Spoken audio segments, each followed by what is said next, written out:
So did you decide if you want to show any slides, or is there anything that I need to send you or do to help you? No. But I have been a KW agent at the Louisville office for 10 years. So I've been a practicing agent I'm going into my 11th year. I am a top producing agent. I run a small team. I have one buyer's agent, full-time admin, and a part-time marketing person. And this year we're slotted to do about 16 million in real estate. And the majority of what I do are listings. So this is content that I'm pretty, I guess, comfortable in teaching. And for those of you all who did a little bit of prep with this content going into this class, you would probably notice that versus a lot of the Ignite classes, there's not a lot of content to be taught in the Ignite materials. And that is because what we're going to learn today is so market specific to what part of the country you're working in, what market conditions that you're working under. So we're going to delve into a lot of materials that are kind of outside of Ignite itself. And so when Amy was talking about, supplemental materials that she's going to email you, that's what we're talking about. So I see there's a lot of new people that are kind of joining in right now. And I've got everybody's name here, but I would love if everybody could put into the chat screen a little bit about yourself, just your name and how long you've been an agent. Do you work on a team, or are you an individual agent, or maybe you're undecided? And anything specifically that you're looking to get out of this class today, okay? This is an interactive class, so I don't want to be lecturing you the entire time. So if you've got a question, please feel free to interject at any point. The only thing that I will ask is that there is a ton of content to cover today. So if it's something that is off topic to the pricing, I am more than happy to answer that question, but let's try to hit those things at the very end of the meeting if possible, okay? All right, rock and roll. Okay, so I am going to screen share with you all, if I can figure out how to do this really quick. Okay. Can everybody see my desktop actually when I move this? Are you all seeing this right now? Or are you just seeing me on video? Just you. Just you. Okay. All right. Here we go. Okay. Can everybody see my desktop now? Yes. Okay, great. So I'm going to be opening up the PowerPoint session. Give that just a minute to open.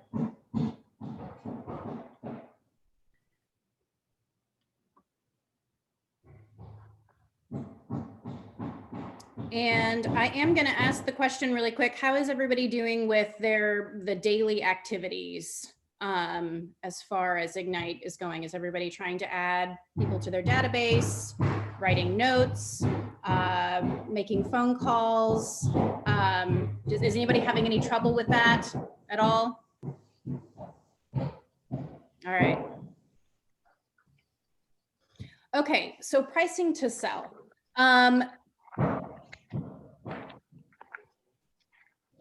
We're going to roll down to here. So pricing has a really large mindset component for both you and your seller. And I mean, in essence,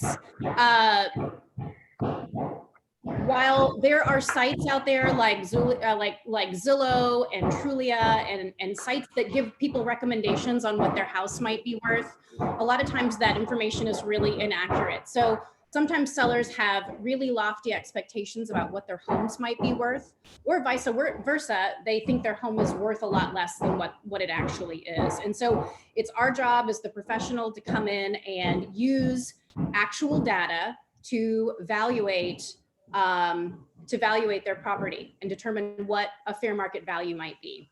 So I put together a supplement to this material, which, give me a moment because I'm going to go to full screen with this. Okay. Okay, so let's discuss why it is important to price your listing to sell from the very beginning. Okay, so as agents, it's important that we communicate to our sellers that from the time that they list their house, they are going to get the most traffic from ready, willing, and able buyers in the very first 30 days that that house is on the market. Now, that's a general time frame, but I'd say in our current market, that's probably going to be closer to about 15 days, maybe even 10. So even if your seller decides that they want to overprice their house and follow that with maybe a future price reduction if it doesn't sell, the issue becomes that it is almost impossible to get those initial buyers back to the property or to reconsider the property once they have psychologically moved on. So once they've written that house off, that's pretty much it. And so at that point, we're chasing after a whole new buyer market, even if we do a future price reduction. So pricing it correctly from the very start is crucial in selling your listing for the highest dollar amount that the market's going to fetch, okay? And everywhere on the screen where you see a blue PDF, that is a document where Amy Leo will be able to share something with you to support that data. And actually, let me quickly pull that up. And I'm sorry, there's so much going on this screen. Okay, so these are a few pages that are from my guide to the selling process. So when I meet with sellers for my initial consultation, I give them a guide to the process that not only talks about myself as an agent and my experience, but it talks a little bit about pricing. It talks about the market. It talks about services that I provide. It talks about how to prepare your home for both showings and for getting fetching the, like basically having your home in top selling condition, in other words, from a staging standpoint. So in pricing your home intelligently, there are a couple of things that we kind of have to be aware of as agents. So sales price versus timing. So there are a couple of graphs here that basically show you in an average market. Now we're in a crazy market where homes are selling very, very quickly, but in a normal real estate market, I'd say maybe 3 weeks in is when you're going to start to see maybe an offer transpire. Okay. So in a normal market, you could say that average days on market might be anywhere between like say 30 and 60 days before you put it under contract. And for those of you all who have been agents since 2016, you haven't really necessarily seen a market like that because everything's been moving so quickly. But it doesn't always look like that. And I've worked in real estate markets where average days on market was 60, 75 days on market. And where everybody who was trying to list and sell their house was trying to have the best price to try to lure buyers in. And it was kind of a race to the bottom to get your house sold, as opposed to where we are now, where buyers are having to bid in multiple offer situations and bid way above list price with almost no concessions in order to win property. But markets won't always look like that. So we kind of just have to know what market we're in order to best advise a client. But in general, okay, the longer that the house is on the market, the more money that seller is probably going to sacrifice in the long run. Because once a property has become what we call shop worn, or has been on the market for past a reasonable number of days, for average days on market for that particular market that we're in, people start to ask the question, well, what's wrong with this house? Why has no one else moved on this house? There must be something wrong with it. And so that mentality on the buyer's behalf means that if in today's market, that property's been on MLS for say 45 days, when that buyer does come to the table to make an offer, they're gonna lowball it, because they're gonna note how many days that has been on the market, and they're going to use that as ammunition to come in low. Does that make sense? So, all right. So these are just some graphs that you can share with your client to kind of help them understand that pricing from the beginning is going to get them the highest price possible. And the longer that it's going to be on the market, the longer that property is on the market, more than likely the less money that property is going to sell for And it's probably going to sell for less than if it had been priced correctly from the very beginning. Okay. All right. So what attracts potential buyers? So asking price is usually the top thing. And so the mentality is, in essence, that if you list a property at or just below market value, you're probably going to spur competition for that property. Okay.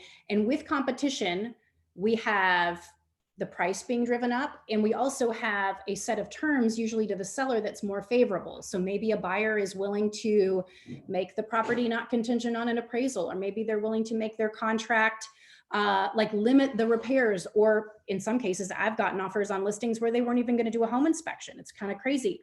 But I think that if we had tried to overprice it from the very beginning, we wouldn't have gotten that price, and we wouldn't have gotten those sorts of terms as well to boot. So it really works to a seller's advantage to list at fair market value or just a mite below it, which kind of seems counterintuitive, but it actually works better.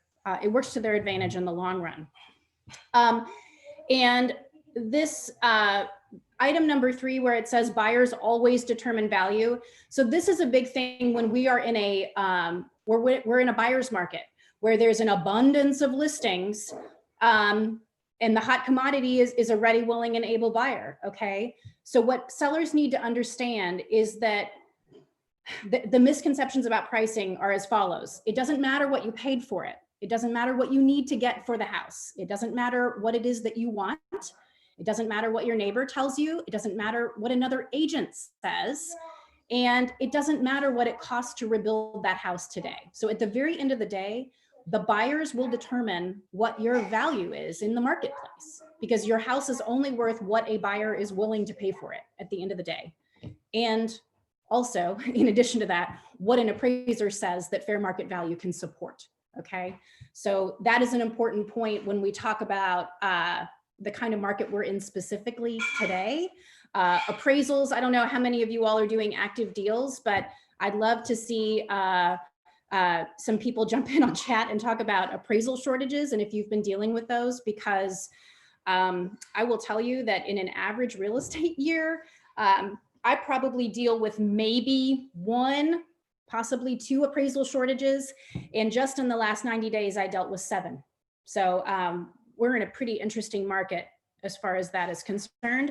And just advise your sellers from the very beginning that appraisers are being very conservative because of COVID, and because there are going to be some long-term economic impacts from that might affect income, that might affect jobs. And so the banks are preparing for some kind of long-term hit from this.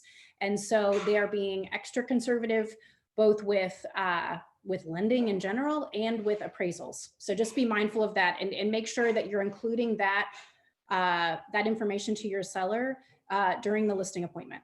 Okay.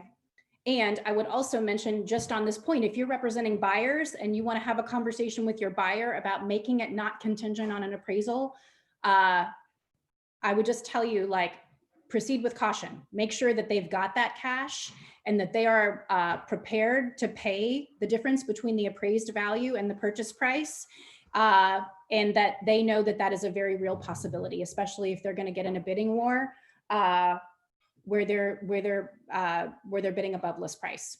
It's just very dangerous territory right now. Okay, so again, back to the pricing your listing to sell. So we talked a little bit about getting the most traffic in the first 15 to 30 days that the house is on the market. Okay, so understand when you first list a property that you're ahead of the market at that point. But once you start making price reductions, you are now chasing the market. You're trying to bring the market back to you. Okay, so you're now behind the lead, if that makes sense. And so again, just not a good position to be in. You want to be able to try to get that house under contract initially. So fair market price drives competitive offers, which drives price up and brings the best terms to the seller. It kind of lets them be able to choose the best the best offer from several, which is always in their best interest. So again, we talked briefly just now about the appraisal contingency. So in a market like we're in now, sellers obviously want to list top of the market. They want to list as high as they think they can get for their house, which is completely fair. And in almost all the listings that I've sold this year, we've listed at or near the top end of what we felt like the house could appraise for, and then it ended up selling for much more than that. But again, you have to have a very frank conversation with your client about appraisal. And I would say at the beginning of the year, we were doing a lot more negotiation where we would limit the seller's liability on appraisal, or we would make it not contingent on an appraisal at all. That is doable if you've got cash buyers, or if you have a conventional buyer that is that's got a lot of money to put down. But if all of the offers sitting in front of you are 5% down conventional loans, or they're FHA buyers, we're not really in a position where we can make it not contingent on an appraisal. So your seller just has to understand from the very beginning that if it does not appraise and the buyer either is not willing to bring extra money to the table or doesn't have extra money to bring to the table, then they really have no choice but to come off their price, or the deal will fall apart. And at that juncture, if it goes back on the market, they've got to disclose then to future buyers that the deal fell through because of an appraisal shortage. Can I ask you a question, Libby? It's Bobby Kaiser. How do you feel about doing, one of the agents that we did a thing with on here said they really like the idea of doing a kind of a pre-appraisal through an appraisal company. What's your thoughts on that? So my only thought about that is that appraisals are a little bit of art and they're a little bit of science. So I can have 10 appraisers to the same property, and they're all going to come up with probably around the same price, but not exactly the same price. So, so when you're saying, just for clarity, Bobby, when you're saying pre-appraisal, you mean have an appraisal done before you go into before you determine listing price? Correct. It's like a reduced amount price. When I say reduced amount, the cost of it's usually a little less, and it's primarily like a pricing appraisal to find out where that has to go.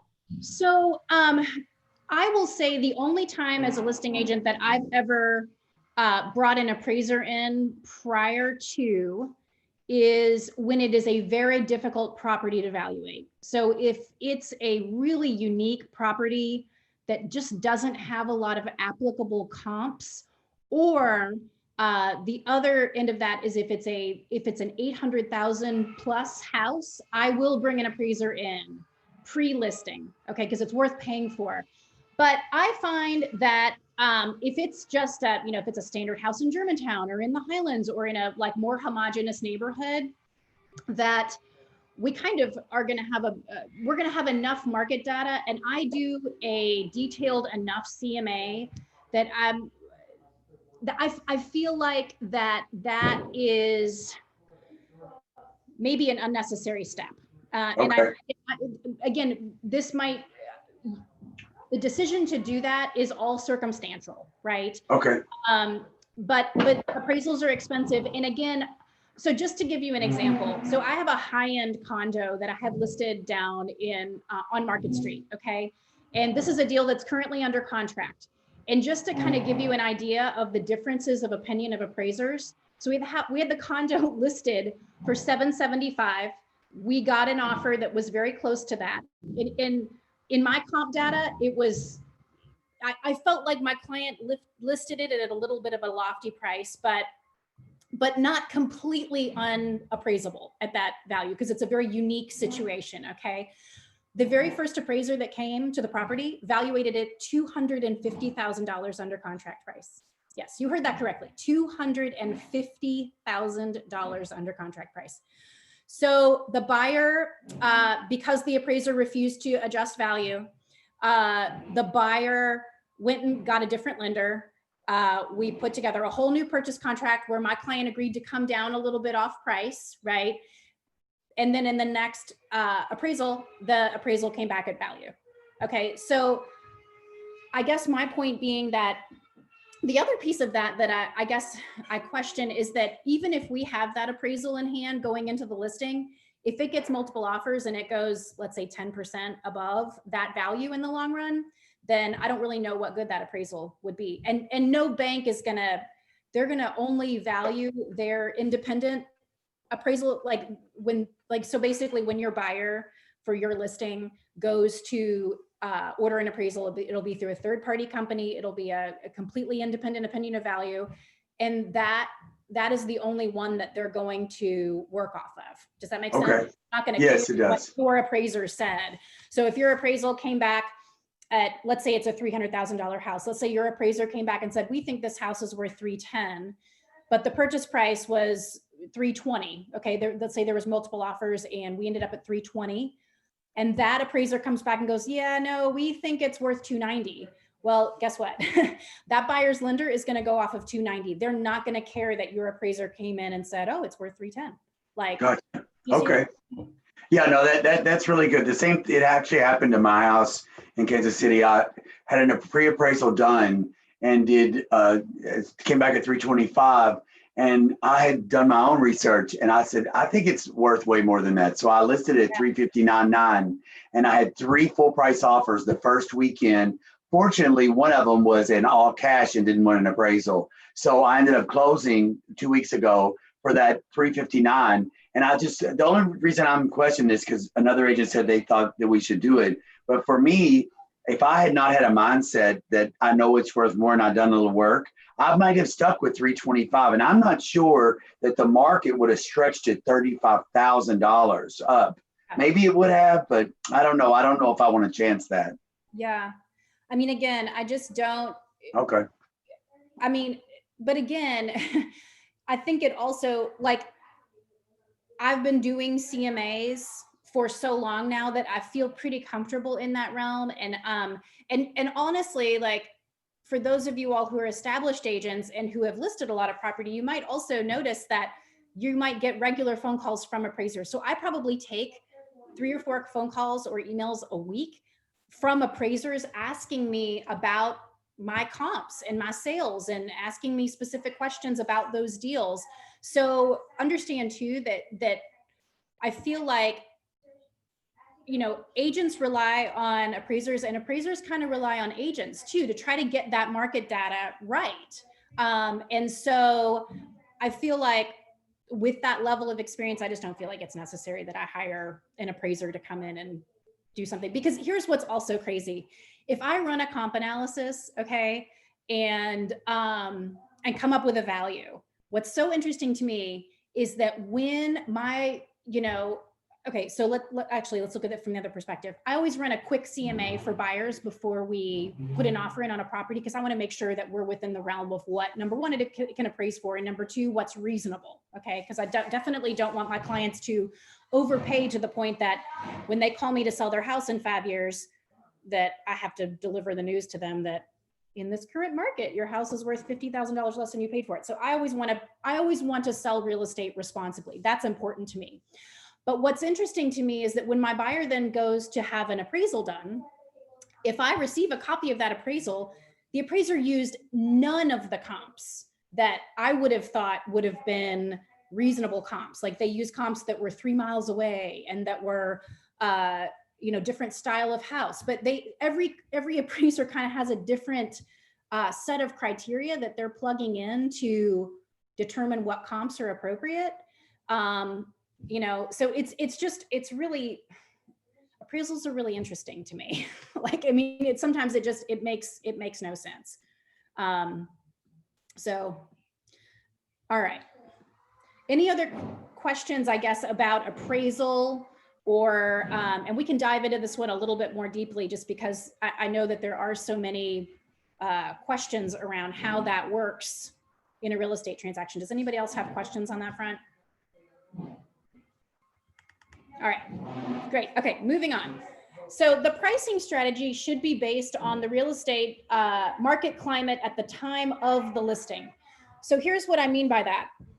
So in an up market like we're in now, where it's low inventory, coupled with low interest rates, and we've got a lot of buyers in the market. So right now it's seller's market. And real estate, just like any other commodity, is driven by supply and demand. So when there's a very little supply and a very high demand, obviously the value of those things is going to go up.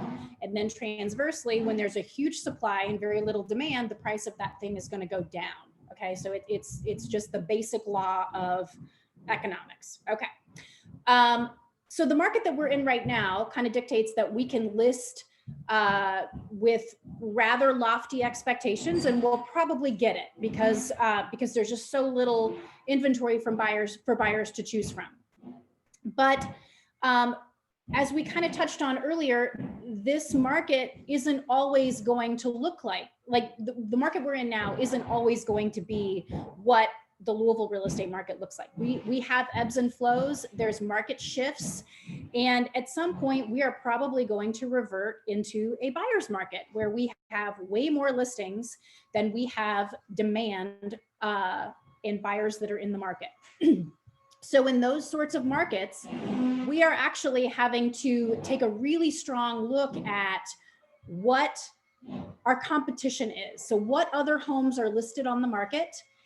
What are those amenities, and how do we price ourselves in a position where we look like we are the best value for the amenities that are provided? Okay, so it's a very transverse thing. So I'm going to look at houses within that neighborhood or within a 1 mile radius and say, okay, the houses that are most similar to my property are all listed at right about $300,000.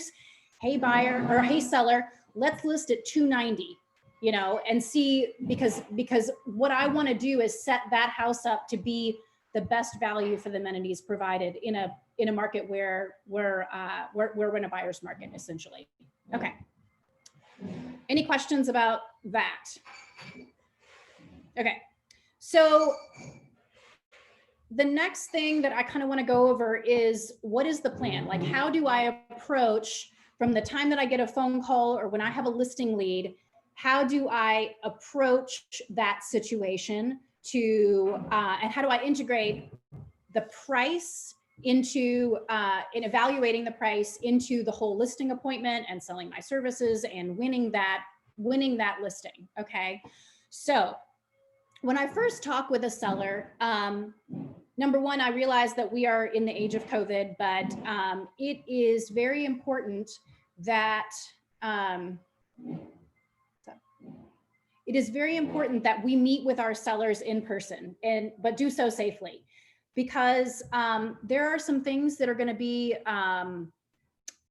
that are going to affect value that are unknowable unless you step foot and tour that house. Okay, so we're going to start first. When I have a conversation with that seller and I set that appointment to meet with them, I'm going to email them a pre-listing questionnaire. Okay, because what I need them to do is get some information back to me about their house so that I can run the most, accurate preliminary analysis. Okay, so one of the documents that I shared with Amy Leo is a copy of this seller pre-listing questionnaire.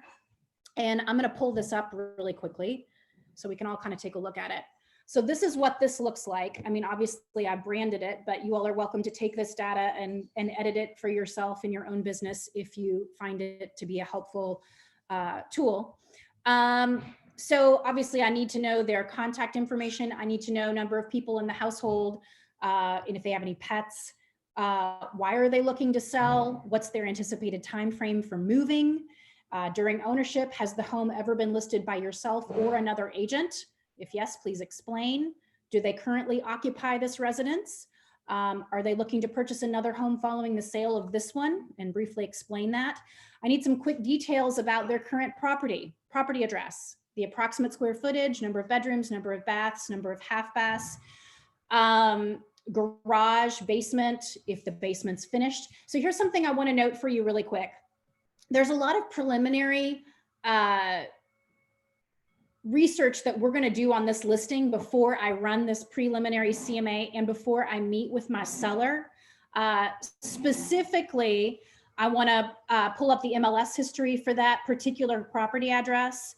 I'm going to pull that, the county PVA info, including the aerial plat. I want a floodplain determination, and I need a copy of the deed because I need to make sure that anybody who is on deed is going to be at that listing appointment. Okay. I have frequently showed up to listing appointments in the past and realized that the person that I was meeting with is not the person who can determine, who can sign the listing contract. So you just want to make sure that the people that you are meeting with either have the authority to sell that piece of real estate if they're not on deed, or they are the people who are on the deed. Okay, that's incredibly important. But what's interesting is when I pull information on PVA, it's not going to tell me how many bedrooms that house has. It's not going to sometimes tell me if the seller has finished the basement. Maybe they added a bathroom in the basement during their ownership, or maybe they converted one of their half baths to a full bath. PVA is not going to give me accurate information there. So that's why I really need the seller to give me this data. Okay. So if their home is part of an HOA, if there's any attached items in the house that you plan on taking with them after the sale. So here's just, so what I'm talking about here is fixtures, okay? So let's say that the dining room light is a family heirloom and it was their grandmother's, chandelier, crystal chandelier, and that they plan on that coming with them when they leave. So I just want to tell you really quick from a listing standpoint, that chandelier needs to come down and a new fixture needs to go up before they ever list that house. Because inevitably, if that's something that the seller plans on taking with them, that's inevitably going to be the thing that the buyer fixates on and they're going to want it. Okay. So anything that is attached or a fixture that the seller wants to take with them, that it needs to go and be gone from site before the listing ever goes up. I just want to say that really quick. Okay, so I want them to list distinguishing features or amenities about their home that they feel would be desirable, any updates or improvements that they've made, things that they like about their neighborhood. Are they willing to make repairs now or at the request of a buyer when the time comes? Are there any crucial events to consider with the sale of this property, i.e., tax-free possession, foreclosure, a short sale? Are they relocating, which means they might be working with a relo company? I need to know that up front. How did they hear about my services? What do they expect from my services? Do they intend on interviewing other real estate agents? And if they are, would they share with me who they're going to interview, so that way I can set myself up to be able to, I guess, challenge that agent in some way. And they have room to share any additional comments. Okay. Any questions about the seller questionnaire? All right. So going into the Libby. Yeah. Hi, this is Danita. I have a question. I really like the questionnaire. It seems very detailed. And as I was reviewing it, it kind of brings up questions that maybe the seller hadn't thought about. And so it's specifically the one about how they thought about interviewing other realtors. So do you ever find that may now spark them to interview other realtors where they may not have thought about that at first? No. Interestingly enough, and then that is something that I've thought about also. But most of the business that I do is referral business. So it came from, my name and information came from somebody that obviously is trusted within their circle. And so a lot of times the answer is no. Like, obviously if I show up and it's a terrible listing appointment, then they might move on to someone else. But I find that that's usually something that people are either set on doing up front or they're not. Does that make sense? Yeah. And a lot of times sellers will tell me like, yeah, I'm going to interview other agents, but they won't give me the specifics, and it turns out they never do. Okay. So, but if I know, like sometimes people will tell me up front, like, hey, we have another friend who's a real estate agent and we're going to interview that person also. And if they're willing to tell me who it is, I can run market data and I can try to figure out a way to position myself, to best I don't want to use the word challenge that agent, but I mean, you know, I can take a look at what my strengths are versus that agent, you know, and obviously I'm never going to talk ill of another agent ever, but it does give me a way to prepare for that. Because a lot of times what I don't want, Danita, is to walk into a listing appointment and get through the whole thing, and at the very end of it be blindsided by the fact that, oh, and we're going to meet with another agent, you know, tomorrow. And it's like, oh man, I wish I had known that before I walked into this appointment, because there would have been some things I would have added if I'd known it. So definitely point taken that you don't want to introduce that idea, but I think, again, people are either settled about doing it or not doing it from the beginning. Okay, thank you. Yeah, no problem.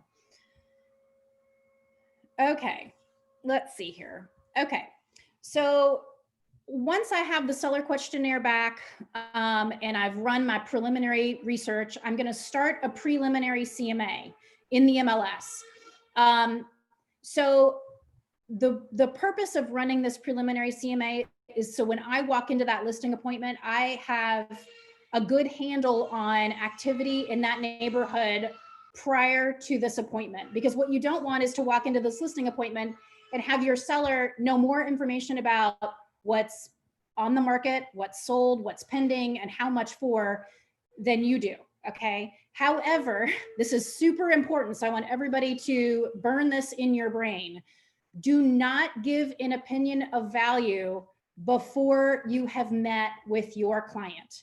The reason I say this is I can't tell you how many times I have done some prelim research on a house and thought that I was going to walk into either a house that was going to be absolutely spectacular or a house that was going to be not spectacular at all, and walked in and had the exact opposite experience than I had expected. So there have been times where I walked in $1 million houses that I anticipated being gorgeous from the previous MLS photos and the PVA research. But when I got there, realized that they had, you know, a bunch of cats and the house smelled so bad like pets you couldn't even breathe. Or I guess another example of this would be people who just didn't take care of their houses. Or transversely, the preliminary research that I did showed that the house was maybe not really all that nice, and I walk in and it's a gorgeous home. So I don't ever advise that you give an opinion of value too early in the process. Okay, so that, again, that preliminary CMA is kind of for my eyes only and for my information, just so that I have a handle on what I think approximate value is going to be fine-tuned based on that initial walkthrough. Okay, so let's move forward into, actually really quick, I want to pull a preliminary CNA just to kind of show you what that looks like. So this is for a listing that I've got pending. We're actually closing at 1 o'clock today, but this was a preliminary CMA that I did for them. So this was before the walkthrough. This was before I had made adjustments specifically for the neighborhood, et cetera. So let me ask the question, and you all can jump in on chat with this if you'd like. How many of you all had have some experience with running a CMA on the MLS? Sorry, I'm trying to bring up where I can see when you guys are doing chat.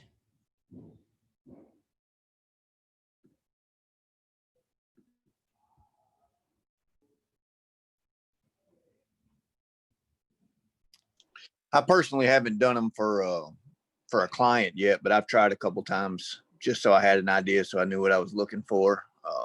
Yeah, trying to figure out exactly what when something doesn't match up entirely, trying to figure out the values of stuff that doesn't match was the hardest thing for me when I got in there. Got it. Yeah, and it really, depending on what area of town you're looking at, some areas are easier to evaluate than others. Okay. But when you're doing a CMA, which we're going to go in and toward the tail end of this class, we're going to jump into the MLS and I'm going to kind of show you on a small Germantown property, how what that process looks like. But I will tell you there are resources through GLAR.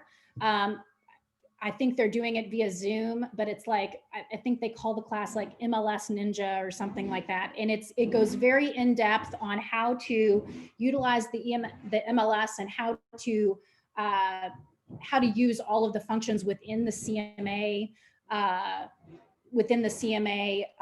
platform, okay, to be able to run that as specifically as possible. But one thing I do want you to remember, that not all sales data on properties is going to appear in the MLS. So understand too that some of those might have happened via private sale. So we also want to double check whatever MLS data we're pulling against some recent sales in PVA, because there could be, you know, several sales that we're missing out just because they weren't listed by an agent. So just keep that in mind too. Okay, so the MLS gives you an opportunity to put in a little bit of data in a comment section. So some of the things that I'm curious to know before, I guess, going into that listing appointment, when they purchased the property, how much they paid for it when they bought it. So in this case, for this house on Alfresco, the property was purchased in 2007 for $252,000. The current PVA assessed value. So I just want all of you all to know, PVA assessed value has absolutely nothing to do with market value. Okay, it is surely the value that the taxable assessment is based on. But I want to know that value because a lot of buyers who use Zillow, because Zillow will put that data forward, sometimes they'll use that as a way to question the value of the property because they don't fully understand that the assessed value has nothing to do with market value. And then the current Zestimate. So I just want to tell you that Zestimate is garbage, okay? Most of the time, 90% of the time, it is pretty inaccurate. The reason that I want to know that is because I know that my clients are probably paying attention to that number, okay? So in this case, here's what's really interesting. The Zestimate for this house said the house was worth $386,968. And because we're closing in an hour, 2 hours on this property, I'll tell you it sold for $475 and it appraised above $475. So this is why Zestimate is crap.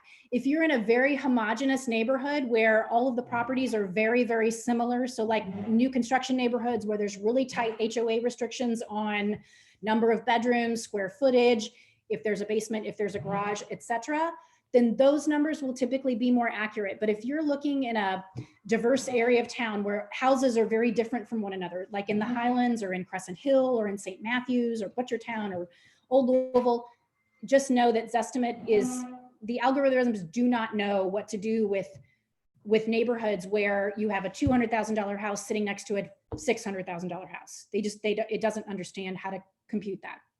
So Zestimate. And then also note that if you are pulling your square footage sheerly off of PVA, be ready for it to be wrong 90% of the time. So one of the things that I'm always asking my clients for when I meet with them is if they've ever had, if they've had any kind of recent refinance, or if they have the appraisal from when they purchased the house, not because I want the appraisal value, but within the appraisal, there is a measured square footage floor plan that tells me within a very reasonable margin of error what the actual square footage for that house is. So in this case, for this house, PVA data was wrong by almost 600 square feet. So that's huge. So I don't want to evaluate a property at 600 square feet smaller than it actually is. Does that make sense? So be very careful about relying on PVA square footage. And if you don't know, so this is the one time where it would be great to hire an appraiser just to come and measure your house for you. And it's like 50 or 60 bucks to have them do that. So if you have any question about it, either measure it yourself or bring an appraiser in to do that for you. Okay. All right. So in this case, this property was in excellent overall condition, updated to modern standards, had updated mechanicals, and the roof is in good shape. Okay. So map of subject and comparable properties. So obviously the pin represents my subject, and the other properties around it that I chose as comps to this house exist around this perimeter. All right, here's a quick list of them. Now, when I do my final CMA, I'm going to narrow this field a little bit. I don't need to have 10 comps. I feel like maybe 3 to 5 good comps is probably acceptable. But before I do that prelim, before I do that walkthrough with my seller, I kind of just want to know reasonably properties that were similar enough, what's been happening. Okay, so that's why there's so many comps in my prelim analysis. Okay, so then we want to outline the subject property. What amenities does it have? And here's my list of things. It's got 4 bedrooms. It's got 3 total baths. 3 of them are full bathrooms. There's no half baths.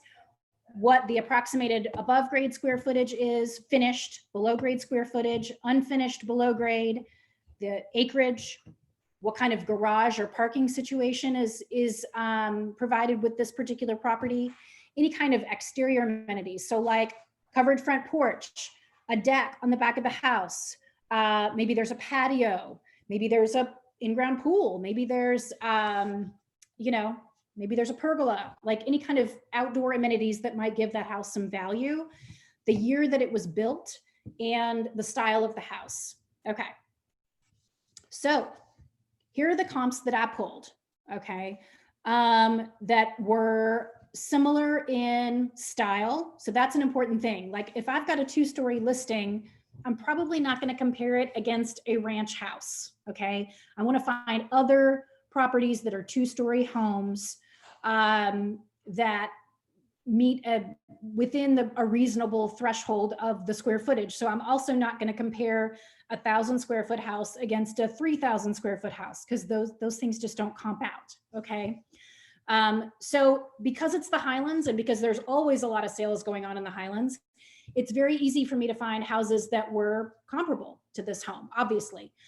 So in the preliminary analysis, I am not making adjustments, okay? When I say adjustments, I mean adjusting the value up or down for the comparable property for amenities that either did not meet the amenities of my subject or that were above and beyond what my subject had, okay? Does that make sense? So when we make adjustments on a market analysis, we are adjusting the comparable, not the subject. So what I mean by this is, let's say, let's look at this Maryland Avenue house as an example. So the 931 al fresco is my subject. The Maryland is my comp, okay? So it shows me some listing data from the original list price, the list price when it went pending. So look how big of a difference that was in value from the time that they first listed it to when they reduced it before it went pending. How far it is away from my subject, how many days it's been on the market. Okay, so total number of bedrooms. So this house has 1 more bedroom than my house does. It has 3 total baths, but rather than 3 full baths, it has 2 full and 1 half. It's slightly smaller square footage than my listing, okay? They did not have any square footage finished in the basement. So it did have a basement, but it was all unfinished. It had slightly larger acreage or a bigger lot than my house did. The garage is pretty comparable. Let's see, they didn't list really any exterior amenities, but that doesn't mean there aren't any. Built within a time frame that would be acceptable to use it as a comp. And then it just breaks down the adjusted price versus price per square foot, and it comes up with a number. So here's something I want you all to understand really quickly about price per square foot. It is a very crude way to evaluate a piece of property, because the only thing that the price per square foot is evaluating is above grade finished square footage, okay? It does not calculate below grade. It does not take into account whether or not there was a garage, or if there was a basement, or if it was on a 10-acre lot, or if it was in great condition or terrible condition. It is surely taking the above grade square footage and dividing it by the price. That is all it's doing. So again, that kind of valuation in a very homogeneous neighborhood would work better. But there's so many things that are not accounted for in that price. And so when you have a seller or a buyer that is very focused on price per square foot, you need to explain to them the limitations of what that number is telling you. Okay, it's very, again, it's very crude. And it's also, sometimes it's a way that agents will come at you. Like if you have a listing and you're receiving an offer, they will, if they come in and lowball you, they'll use the price per square foot to try to like make their case. And again, if my client, if my subject property in the house that we're negotiating on had a basement and it had a garage and it had, additional amenities that are not accounted for in that, then I'm not gonna, again, I'm gonna put that back when we counteroffer that the price per square foot really is not the way that we should be evaluating the property, in other words. So just understand those limitations and explain those to your clients. All right, so when we make an adjustment, just very quickly, and on that point, we will be seeing an adjusted CMA here in a moment. I'm going to show you what an adjusted one looks like. But when we run a CMA and we're pulling comps and we're making adjustments, we are going to make an adjustment to the things that did not compute between those two listings. So I'm going to adjust for the fact that there was only 2.5 baths versus 3 full. I'm going to adjust for this difference in square footage or the difference in square footage here. I'm going to adjust for the fact that this house did not have a finished basement, etc. Does that make sense?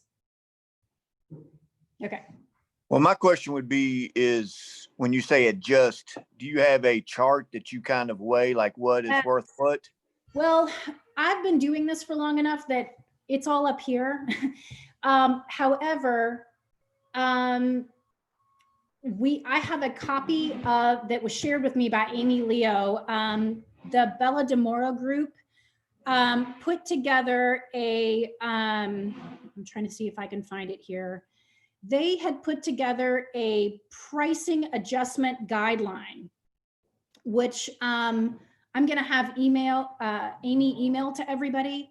So this is because they run a larger team. They want everybody doing CMAs in a more like, they want them doing them the same way. So they kind of broke down what things are worth.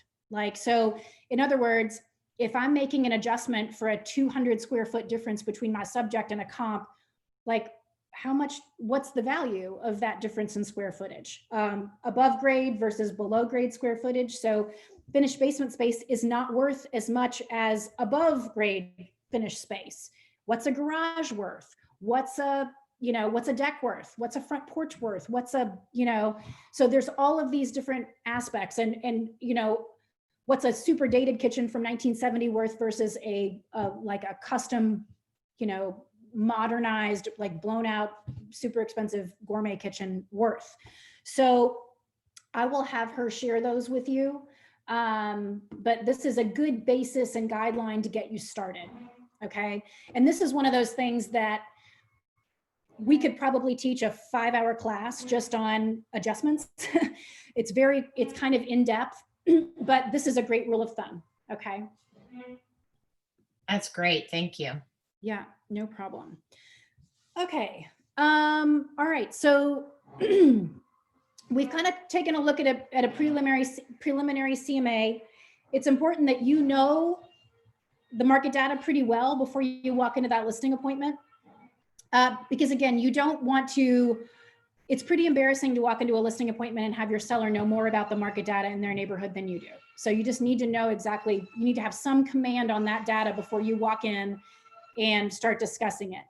So initial appointment and walkthrough. So there's a lot of things that happen in the initial listing appointment. And I know that that one of the Ignite classes is winning the listing and how to go about conducting a winning listing appointment.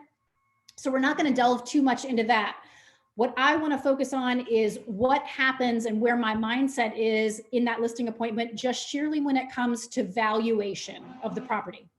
So one of the important things that I do is when I first walk into a listing appointment, I'm gonna, obviously we're gonna build a rapport with the seller for a few minutes. I'm gonna figure out a location in my house where I can set my things down, and I'm gonna get a pen and my little clipboard and my listing walkthrough notes. And we're gonna take a tour of the house. So a lot of agents have different opinions about whether you should walk through the house with your seller or without your seller.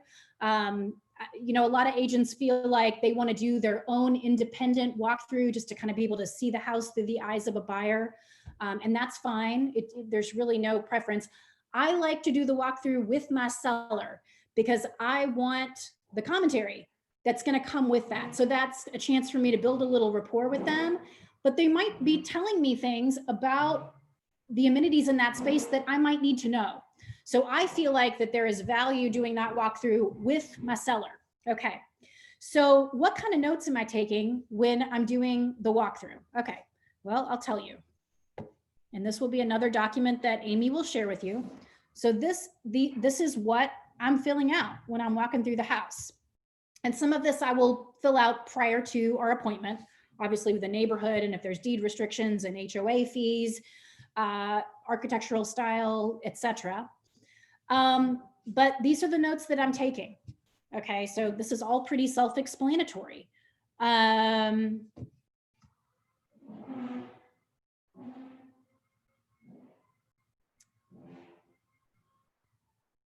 just going to kind of scroll through this so you guys can kind of put eyes on it. Fireplaces, built-ins, if there's a garage, other parking maybe beyond a garage.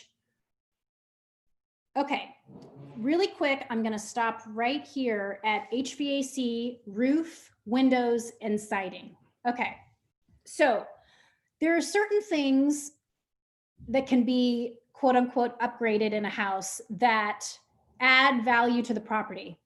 And there are other things that can be updated that simply support the value of your house. When we talk about things that support value, we're talking about HVAC system. We're talking about roof. We're talking about the windows. Windows can be arguable either way. Maybe a little bit, it's got one foot in either camp. Same thing with the siding. But so what I'm trying to tell you is if I'm listing a house and the HVAC system is 25 years old, even if it works beautifully, that's going to affect the value of that house. Same thing with the roof. If the roof is still functionally okay, but it's probably going to have to get replaced in the next like 1 to 3 years, that is going to affect the value of that house. A lot of sellers seem to think that if they have a brand new HVAC system or they have a brand new roof, that somehow it suddenly tacks on $20,000 worth of value to their house. It does not. But it does mean that I can list at the top end of the market and that value is supported. Obviously those things are really important to buyers because it determines what kind of money they're going to have to sink into this house in the first several years that they're in the home. And yes, we do have things like home warranties that can be negotiated in a contract. That might help on the HVAC system, but your home warranty is not going to replace your roof. There's limitations even as far as like repairing and replacing HVAC. So just know that these things are really important to be asking your seller with respect to evaluating the home. Okay. If all of the mechanicals are really old, if the roof is really old, I mean, same thing with the water heater, although water heaters are really less expensive to install. And the windows are really old and don't have storm windows and the glazing is falling off the panes. I mean, these are things that are going to affect value of the property. All right. I always like to ask my clients if the appliances are going to remain. Specifically washer and dryer. It's usually assumed that the kitchen appliances are going to stay, but not always. I've listed plenty of properties even this year where the seller had bought a brand new refrigerator and they were hell-bent on taking it with them. So again, this is one of those things where you may want to suggest to your client that we go ahead and buy the new refrigerator and get it in except with COVID, there are no refrigerators. So that's a big problem right now. Anyway, so just kind of understand what the seller's idea is with regard to appliances. And it at least allows you to bring up the conversation of what a buyer is going to expect. If there's any warranties to transfer, so like, is there a basement? And if there's a basement, do they have any kind of like basement waterproofing system that has a warranty with it? If there's a brand new roof, there's usually a transferable warranty. So just kind of want to get my brain around that. Whether they plan to sell this house as is. So this is all circumstantial. And unless the house is either in really poor condition, or maybe if it's like an estate, I typically don't recommend my clients list their property as is, just because it kind of stigmatizes it from the very beginning. But it's all circumstantial, and it's all just based on, you know, what the seller's trying to achieve with that. Are they leasing this house to anybody? Like maybe it's a rental property that I'm listing, and what are they getting for it every month? And is that lease currently in force? Like, and when is the expiration of the lease? Once again, this issue of attached items comes up. If they built any exterior additions, additions or exterior buildings, did the seller obtain permits? So I have listed houses before where the seller just built an addition on their house. Like they just did it themselves. They didn't go seek permits. They didn't get any kind of like permission to do it. And this could cause a really, really big issue during the course of the sale. If that, you know, or at least the buyer needs to know that up front. Okay, if that were the case. How aggressively do they want to set their list price? Is there a possibility of a short sale? So for those of you who are new agents, who may not know what I mean when I say short sale, a short sale is where a seller is having to sell their home for less money than they owe the bank for that property. Short sales were very prominent during 2010 to 2013, when that right after the housing market went into the ditch, following 2009. Short sales are very rare anymore, but they do happen. So we just need to make sure and identify if there's any kind of pre-foreclosure, if there's any kind of short sale, etc. Are there any pets in the house? Because we need to also have a conversation about what's going to happen with those pets during showings, especially if there's dogs. Cats are usually less of an issue as long as we're disclosing that they're there. What do they like about the house? What do they dislike about the house? Just make sure and let your clients know that you're not going to be sharing that with the general public, what they dislike about their home, but it is kind of beneficial to ask that question just to kind of also understand what potential impediments to sale might be. And then I always ask if they've got a copy of any of the following documents, a copy of an appraisal so that I can find a floor plan. Maybe they've had a survey done on their property before. We'd love to get a copy of that plat. If they've got a copy of their floor plan. If it's a property that has septic system, if they're not on sewer, it's really nice if we have a map of that septic system and that lateral field. Any kind of list of improvements or upgrades that they've made. And if it is if it's being sold in a trust, or if it's being sold by a POA, or if it's an estate and it's being sold by an executor, or someone assigned by the court to sell the property, we also need to have that documentation in hand before we list that house, because we have to make sure as agents that you definitely don't want to find out when title work comes back toward the end of the real estate deal that the person who has signed the listing paperwork and signed the contract to sell this house does not have the authority to do that. And you're putting yourself in a very risky legal situation if you as an agent didn't do your due diligence on that front. So just make sure you know what you need to know. And if you don't know what those things need to be that you need to have in hand in those events, either talk to Brad Long, who's our broker, or call a real estate attorney. Call Harry Borders, call Jenny Fields, call someone who does know, okay? All right. Do you know, are there any issues with the home or neighborhood that may be a deterrent to potential buyers, or any construction that's getting ready to take place near your home that could affect traffic level, increased noise, scenic views, home prices, etc.? Okay, so these are important things to ask. And then I'm making a quick list of recommendations. So inevitably, as I'm doing this walkthrough with my seller, they're asking me questions like, should we paint this room, or should we make this repair, or what do you think about, you know, putting down fresh mulch or doing some landscaping, putting out flowers, you know, I don't know. There's a million questions that your sellers are asking about what they need to be doing to get their house ready. So the things that I'm recommending to them, or the things that we discuss, I'm making quick notes about it here so that when I go back to this file later, I can recollect that easily. Okay, so this is what the listing walkthrough looks like. Any questions about that? Okay. All right, so the other thing that I'm doing in this listing appointment is that when we're done with the walkthrough and I'm sitting down with my seller, and I'm sorry for all the noise in the background also, if you all can hear that. So we're gonna sit down and delve a little bit deeper into the details of the questionnaire. I think it's really, really important that we find out more about that seller, like what are their goals, what are their wants versus their needs, and gauging motivation level, okay? So it's just really kind of helping me grasp an idea, because I walk into some listing appointments and they're like, yeah, we probably, you know, looking to list within the next year. Like that's a pretty wide berth, like that's a pretty big time frame. I walk into other listing appointments and they're like, we need to list our house in the next 2 weeks. So like we're on a fast track. What do we need to do to get this house ready? So gauging motivation level also, I think especially in markets where buyers, where sellers kind of just want to test the market. I've listed a lot of properties like that. And I'll tell you, as somebody who, I would just say in my experience,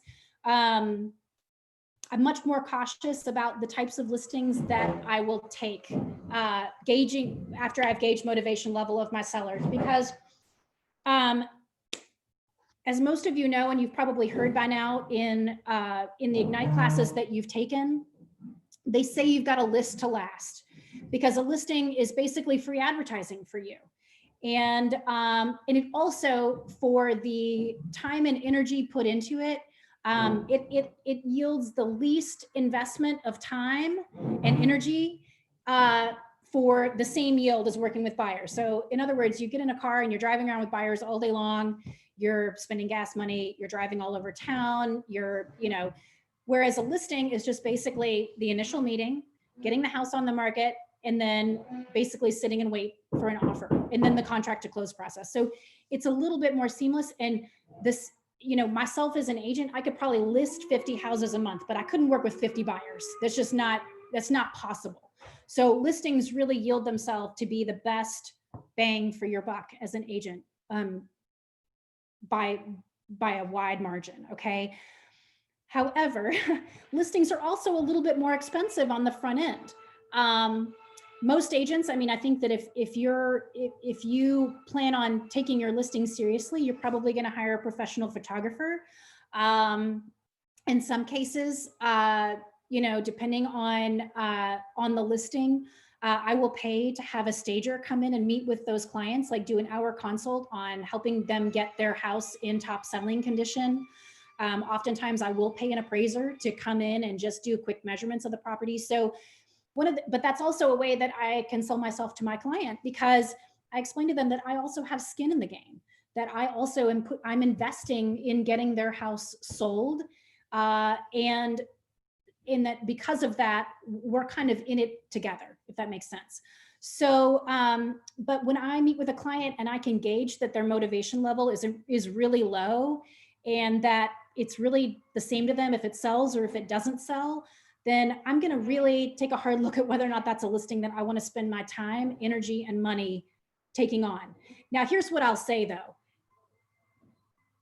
When I took the equivalent of the Ignite class as a new agent, I remember the person teaching it saying, if the seller says that they're just testing the market, or if the seller doesn't show that they're motivated, or if they want to overprice their house, they were like, you just walk away from that listing.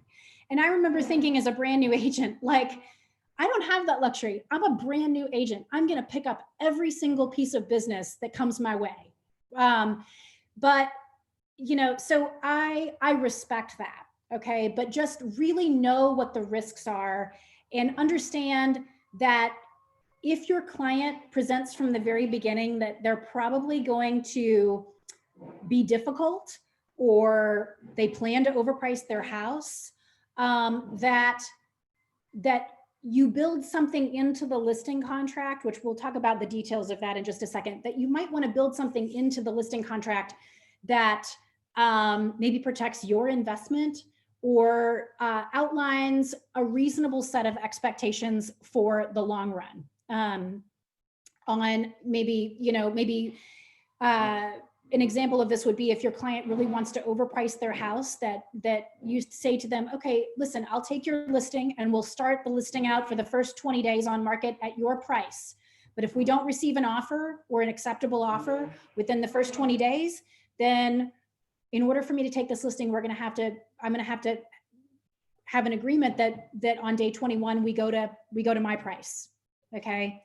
So sometimes that can also flesh out whether or not this is a client that's worth your time and energy to work with. Okay. A quick note that I wanted to make in this section right here is just understanding saturation in the area before going on your listing appointment. And so this is kind of done by the CMA, the preliminary CMA that you're doing, but on a more specific level, just in general, how many active, pending, and recent solds are in that area at any price point, okay? So this is going to indicate how competitive the market will be for your seller, both in their favor or not in their favor. And know the average days on market for the general area and the margin above or below list price that the sold homes closed, okay? So this will kind of help you also get a grasp on just kind of what's happening in that area at the moment. Okay, so the way that I leave the listing appointment is that I'm going to take all of the data that was gathered, and at that juncture, I'm going to do a detailed and adjusted CMA for my seller at that point so that I can come up with the most accurate list price.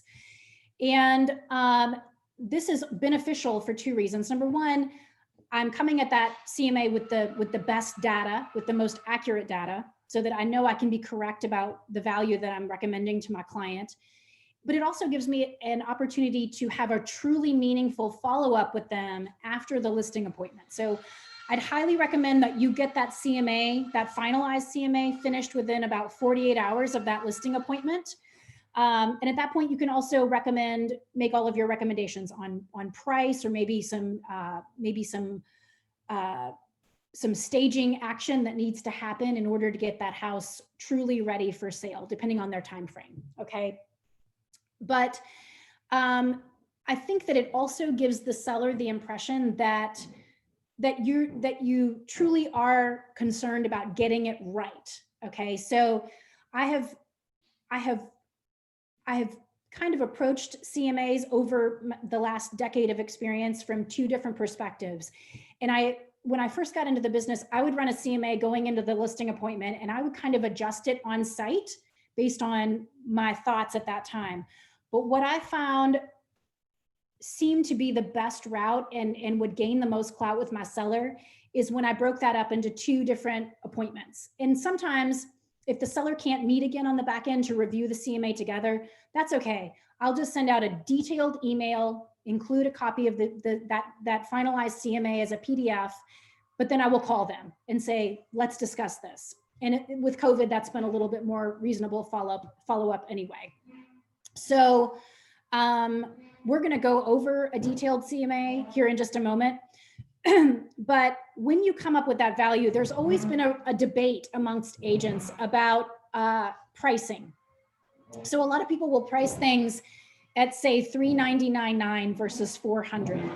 And the idea behind that is that the psychological impact of there being the number 3 in front of that listing as opposed to the number 4 just makes it seem like a better value, even though it's really only $100 difference between one and the other. But I will also tell you that from a listing standpoint, you're going to get the most exposure on the MLS if you listed at 400 versus 399, because when the MLS system, which is set up to generate a like an alert email to any buyers that have, you know, listings that are looking, that have a search set up via an agent in the MLS, and they're looking for the $400,000 price point. If they're looking, say, between $400,000 and $500,000, they're not going to see that listing pop up, right? Because we listed it at $399.9.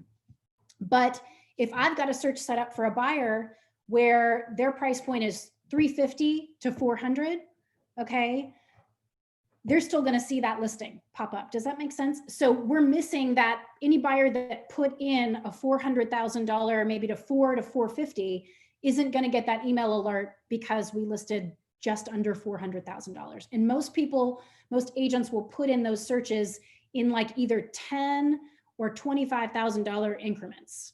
Okay. So that's another reason why future going forward, if you ever have to do a price reduction, doing a $2,000 or $3,000 price reduction probably isn't going to get anybody's attention. That's why when you make a price reduction, you need to go big. You probably need to do, well, depending on price, $10,000, because that's going to open that listing up to a whole other market of people, if that makes sense. All right, so we quickly touched upon that. Let's see here. These last notes and quick points we're going to go over at the very, very end, but let's look at an updated market analysis where we've done some adjustments so I can show you what that looks like in CMA format. And then we're going to jump on the MLS and we're going to just run through what doing a CMA looks like on the MLS. Okay. So before we start that process, does anybody have any questions so far? Anything that is confusing or doesn't seem clear? Or anything we didn't touch on in that realm? Hi, Libby. This is Danita again. I have another question. And so when you were talking about the work that you have to put into with a listing versus a buyer, Yeah. do you know of or recommend that some realtors only work with sellers? No, not at all. But we're trying to, I think as agents, ultimately our goal should be to try to focus our business on growing our listing business. Because what happens is that, I mean, exclusively working with one or the other, it just isn't feasible or reasonable unless you're running a team, right? Unless you've got agents underneath you, can give those agents the buyers, and maybe you as the lead agent is only working the listings, right? Yeah. But my motto as an agent is that every piece of business I do, I want to get another piece of business off of that business, right? So my hope is that by listing properties that I'm then going to pick up buyers as a result. So no, I'm not advocating for only working with one or the other, but what I'm saying is that it is commonly known and held in this business that you got to list to last, period. Mm-hmm. Yeah. I mean, because you're getting a whole other level of exposure and marketing, and it's a way for you to, I mean, especially from doing open houses on your listings to showing your listing to potential buyers. I mean, that's how we pick up other business. So it's a very crucial part of what we do. It's probably the most important out of buyers or listings, but also know that as brand new agents, the overwhelming majority of the business that you do will probably be buyers. That's just the natural progression of things. But the ultimate goal should be that you're working toward trying to make listings the lion's share of the business that you're doing. Does that make sense? Yes, thank you. Yeah. Okay. Any other questions? Hi, Libby. This is Chelsea. Hi, Chelsea. How are you? Good, thanks. This has been great. Just a question. So you do a preliminary CMA before you show up at the property. Is there ever a time where you would show the seller some of those comps that you did pull in the preliminary CMA, or do you hold off and then? Yeah, no, I definitely would. And I bring a physical copy of the CMA, that prelim CMA to that listing appointment. But what I explained to my seller, like because I haven't made any adjustments, at that juncture, I hesitate to give them an actual opinion of value. Some sellers, if they really press hard on it, I can give them a pretty reasonable range, but I explain to them that, like, look, I can't fine tune my actual recommendation until I've had time to go back and do that. But yes, I do think it's important to have that there with you, just to show them, number one, that you've done that legwork, and that, maybe if they start asking some questions, like I have a lot of sellers that I meet with that'll go, oh yeah, the house up the street, it sold for $425. And I'm like, no, it was listed for $425, but it sold for $380. So it's just nice to have that data in front of you to be able to go, no, actually, it's also good. And I think handling objections, to be able to have that data sitting in front of you during the listing appointment. But I don't want to definitely don't ever hand a copy of that to your client, because the other thing that I've had sellers do to me in the past, and one of the reasons I also hold back from giving them too much information in the initial appointment, is that I have had sellers take the legwork and the data that I ran for them and then list their house as a FSBO. I've had people do that to me before. So, by the second appointment, usually by that point, I know that I kind of have a better handle on whether or not, number one, I've gotten the listing, and number two, that this person is like legitimately planning on working with me or at least another agent. Do you know what I'm saying? But I have had people take advantage of me before, so I'm a little bit careful also about doing too much and handing over too much too early in the process. Great. That makes sense. Super. Thank you. Thanks. All right. Anybody else have questions at the moment? I have a question, but it's a vague one. Okay. The thing, I don't know if anybody else feels this way, but with me being new, I'm more worried about what I don't know when I get in something than going over the stuff that I do know. If you think back when you started out, especially on more like when you go in for listings like that, was there anything that you seem to overlook at the beginning that is very important that maybe we should take notes of to make sure that we don't miss? Man, yeah, the devil's in the details when it comes to all that. So, I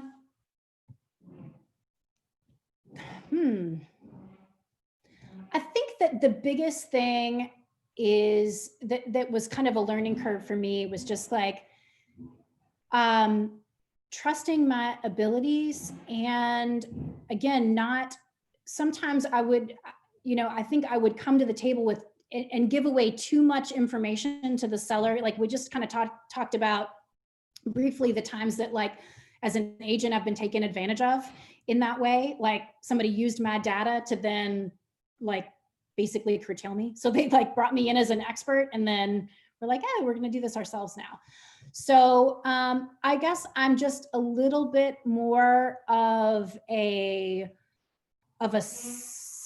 I wouldn't say a skeptic, but I always proceed with caution if it's somebody that I have no previous experience with, or if I don't know. So I think protecting your information, because as agents, at the end of the day, my knowledge and experience is what gives me value, because this is a business that I do every single day. And that most people, the consumers and the people that we work with, might be involved in a real estate sale like maybe once or twice in an entire lifetime, but it's something that I do every day. So at the end of the day, my value is my knowledge and is my experience. And if I sell myself short on that, then I got no one to blame but me. Does that make sense? But I'll also tell you that having been a Brainum agent, of course, at one point in my career, that I know what that feels like. I think that when you first pass your real estate exam and then you actually like delve into trying to learn what it is to actually be a real estate professional and actually practice, I kind of liken it to being dropped in the ocean and you're trying to like claw your way toward land, because it's just an ocean of information and you don't really know like what things are immediate for me to know and what things can kind of come later. Like, how do I filter out some of this information and only focus on what I need to know to get my business off the ground. Does that make sense? So Yes, nailed it. Yes. that is what Ignite is trying to do. I think it's trying to cut out all the noise and give you the roadmap. So here's what I will tell you. Some of this is only going to come from experience, right? I mean, you're just going to have to do it a few times and kind of like just learn the ropes of it. But just know that as a KW agent, that you have a support system around you all the time. So you brought up the fact that like, how do I know what I don't know, right? When I'm doing these things and you're going to have so many questions. Like when you're doing that first preliminary CMA or when you're walking into your first listing appointment, you're going to have a million questions, right? Just know that if at any point you need to ask, you're welcome to call me. You're welcome to talk to any agent at KW is going to be willing to sit down with you and go, okay, look, let's walk through this together. Or if you're running a CMA and you're like, I have no idea, like this is a really difficult house to comp and I don't know which comps I should use and which ones I should throw out and how do I make an adjustment on X, Y, or Z? Again, my door is always open. If you ever have a question, you're welcome to touch base with me and I can help walk you through that. But it's really just going to come, I think, it's going to come from experience of just doing it and asking lots of questions. Can't go wrong if you're doing those things. All right, thank you. Yeah, no problem. Anybody else have a question? Okay. So I'm going to pull up this market analysis, and this is the condo that I listed that the first appraisal came back $250,000 short. It's a penthouse suite. It's in the Falls City Lofts. It overlooks Riverside downtown. It has like premium thunder views of thunder over Louisville. And everything in this house is like as high end as you could buy it. And it is, it's pretty spectacular, but it's a very unique property. So when the second appraisal happened, I did an updated, highly detailed, adjusted CMA for this particular property to hand to the appraiser when I met him at the second appraiser, not the first one that valuated it so low, because everyone involved in that transaction was super paranoid about the deal appraising short again. So I just want to show you kind of what those adjustments look like on a CMA, okay? Libby, can you refresh why you did 2 appraisals? Like, So, I know you touched on it at the beginning, but what happened that made one come in low or made you do it? So same buyer on both deals. The very first deal, the very first contract that was written, they were working with a lender, their conventional loan. They had an appraisal done ordered through their lender. So it was like a third-party appraisal company. And the appraisal came back $250,000 under contract price. And so obviously that deal fell apart, but the buyer really wanted the house or wanted the condo. And so they fired that lender refused, even though both the buyer's agent and myself knew that short appraisal was garbage. Like, just some quick background details. That appraiser used comps that were 7 years old. He used comps that were on the first floor of this building that were 1,500 square feet smaller, he used the same comp twice that had sold 3 years apart. It was just like, it was the biggest massive appraisal I've ever looked at in my life, in my 10 years in the business. It was awful. Okay, so it was the buyer who put a bid in or whatever, and they had the appraisal done. It wasn't that pre-appraisal. No, I don't do a pre-appraisal. Okay. unless it's close to $1 million house. Okay. And the reason I do that is because oftentimes people who own $1 million+ properties think their house is worth a lot more than it actually is, because a lot of times people will buy $1 million house and then put another half a Right. million dollars into it and suddenly think their house is worth $1.5 million, and that's not the case. So Okay. sometimes appraisal brings them to reality. The other case is where it's a really unique property and I can't find good comps to evaluate it. So I might bring an appraiser in that realm. So an example of this is I listed a house a couple years ago that was on like 15 acres out in Shelby County, and all the way around it, all there were like within, you know, a 25-mile radius was just farms. So there was literally no comps that I could pull that were really appropriate comps to this. So in that case, I brought an appraiser in on the front end to evaluate it before we. Okay, that makes sense. Thanks. Okay. So with this particular property, the buyer okay, so to kind of back up in the details of the deal itself, that lender refused to throw this appraisal out and have a new one done, even though the buyer was demanding it, the buyer's agent was demanding it, the lender wouldn't do it. So they fired their lender and they moved to a different lender. We wrote up a fresh contract and my client agreed to come down on price in that particular scenario. And this lender ordered a whole new appraisal. And that appraisal, thank God, it came back on Monday and it was at value. So we were fine. But when I met that second appraiser at the property, going into that appointment, I ran a very detailed, fully adjusted CMA so that I could hand a copy of that to the appraiser to help just explain where our mind was when we listed the property. So this analysis is going to look almost very similar structurally to your preliminary. The only difference is when I'm looking at, so here, a quick survey of the map of my subject properties, the amenities in my particular condo, but this one has adjustments. So if I'm looking side by side at these two properties, here's my subject is always going to be on the left here.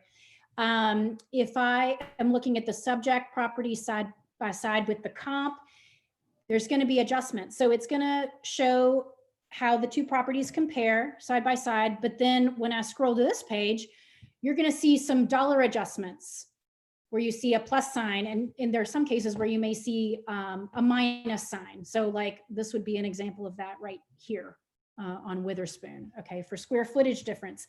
So things that I would make adjustments for are things like square footage, exterior, both either above grade or below grade. So if your subject property has finished basement, but the comp does not, you would want to adjust for that. So I'm adjusting on square footage, exterior amenities. In this case, my client had dual HVAC in their property. So that does give a little bit of a bonus value if there's two systems in the house. Whether or not there was a fireplace, which is important in a condo setup. Number of bathrooms, because it's a condo, the location in the building is important. So my condo was the penthouse suite. So a first floor condo is probably not, that faces the road, probably isn't going to be a good comp to the penthouse suite that faces, you know, the river in downtown. Finishes and fixtures is an important one. So if I'm comping a subject property against a comparable property, and let's just take the kitchen, for example. So let's say my client had just done a full kitchen renovation last year, brand new cabinets, granite stone countertops, high-end appliances, you know, tile backsplash, whatever, all new lighting, etc. But the comp that I'm comparing it to had a kitchen that was last renovated maybe in 1980. So I'm going to take an adjustment value for that, right? Probably anywhere, depending on the neighborhood, depending on the square footage of the house, anywhere between say 15, anywhere up to $50,000 if it was a like $500,000 plus house. So it's all kind of determinant also on price point for that neighborhood. So that is something that is touched upon in the adjustment guidelines that Amy's going to send you. They kind of did a little bit of a breakdown on what those things, those upgrades would be worth based on the price point that the house falls in. Does that make sense? Yeah, Okay. but I have another question while we're on here. Yeah. I like your sheets you have here. Is that something you made yourself, or is that something once we put it into the MLS that kind of stuff just pops up? So this CMA, yeah, so this is what the MLS produces for you when you run a Okay. CMA. Mhm. Pictures and all the stuff underneath and everything like you had that'll pop up like that when we put it in? Yes, yes. And it's great because when you're looking at, when your client is taking a look at this, when you send them the final version of this, they can actually see point by point exactly how their house measures up to the other houses that we're comping it against. So it's very data forward. It's very data driven. I'm a very data driven, fact driven agent. And so I love to see things like this because it also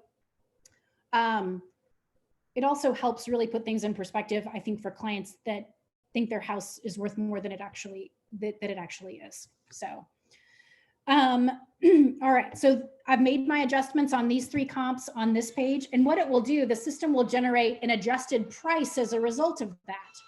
So you'll see the initial price that these houses sold for here, okay? But based on the adjustments I make, it's going to adjust the value up or down.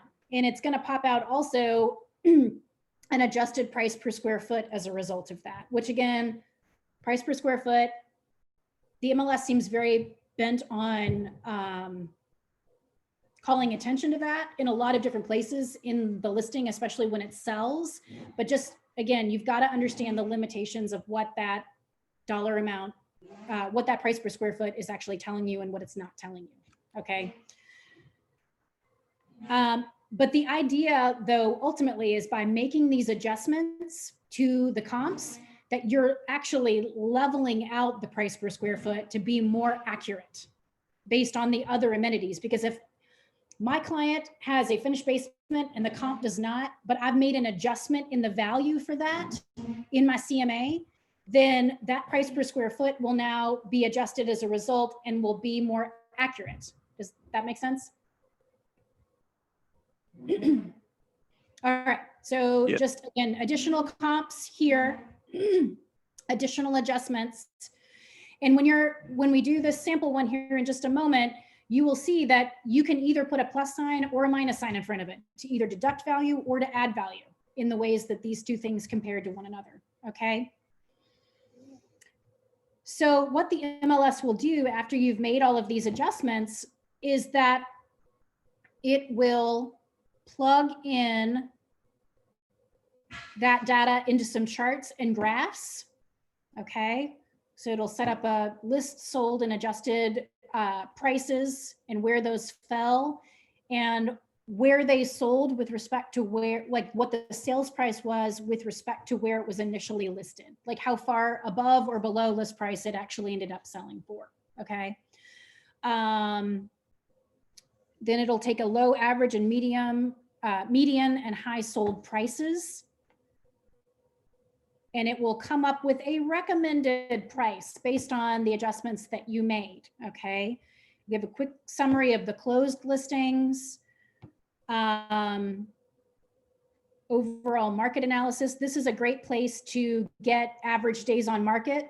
So really quick, there are 2 ways that we look at days on market. There is DOM, which is days on market, and then CDOM, which is cumulative days on market.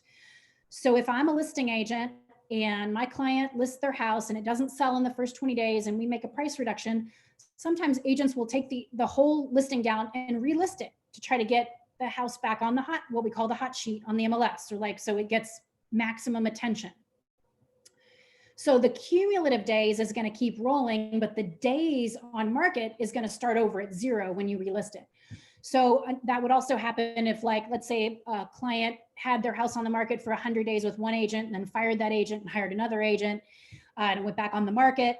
The cumulative days are going to keep going, but the days on market are going to start over from the beginning.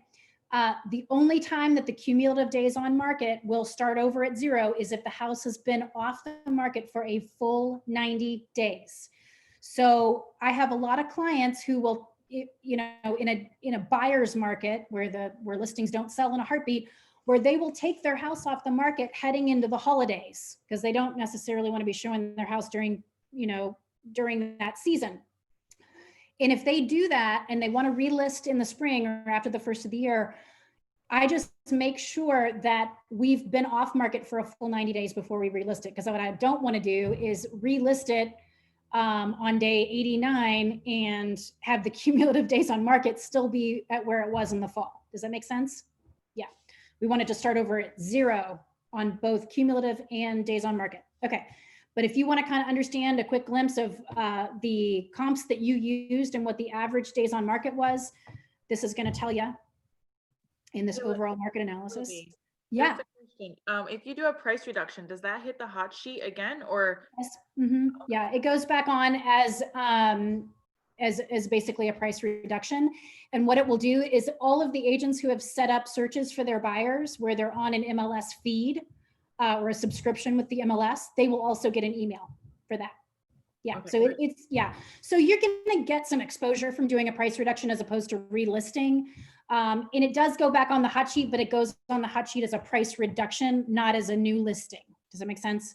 So that's why agents do take that strategy. But I mean, you have to have all new listing paperwork signed. You have to have them sign a cancellation notice. I mean, it's like, it's a lot of process, to do that. And you've got to re-enter the entire listing in the MLS. I don't really know that it's going to make that big of a difference in the long run to make it worth that time and energy and effort, but a lot of agents feel like that's worthwhile. So.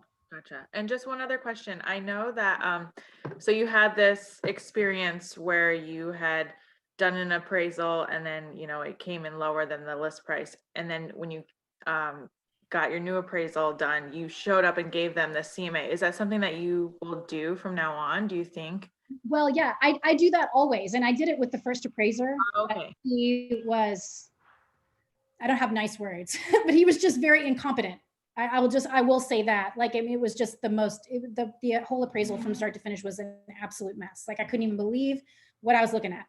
And everybody was like totally blindsided. I mean, how do you list $250,000? Like, it was just insanity. But so I gave the exact same data to the previous appraiser. But I will say that with this particular one, I just got a little more detailed, like with small details, like the fireplace and the dual HVAC and everything else, because it was really important to me that that those things were communicated to this other appraiser. So, but okay. I always would say that, especially in a seller's market where things are selling way above list price, always make a point to communicate with that appraiser in some respect. I know with COVID, sometimes it's not always the best option to actually meet them at the property, but at least make sure you have some communication with them. When the appointment is confirmed, maybe give them a quick call and say, hey, can I get your email address? Like, I'd love to just send you our CMA and some market data, a list of improvements and upgrades that my sellers made during ownership, like any kind of data that I can send them that I feel like supports us getting that value, I'm gonna put in the appraiser's hand, always. Oh, super. Always. Let's see.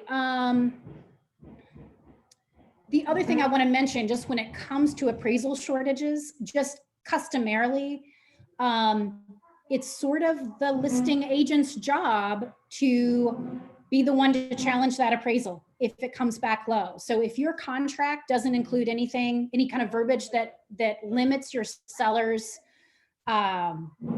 liability on whether the appraisal were to come back low, then in that juncture, if the appraisal does come back low, it's now the listing agent's job to defend it. And I'll tell you, when an appraisal comes back short, especially in this market, it is very difficult to get the appraiser to change his opinion of value after they've already established a low appraisal. Because all of the ones I've worked this year, when I've challenged them, the appraiser came back and go, no, we're not changing it.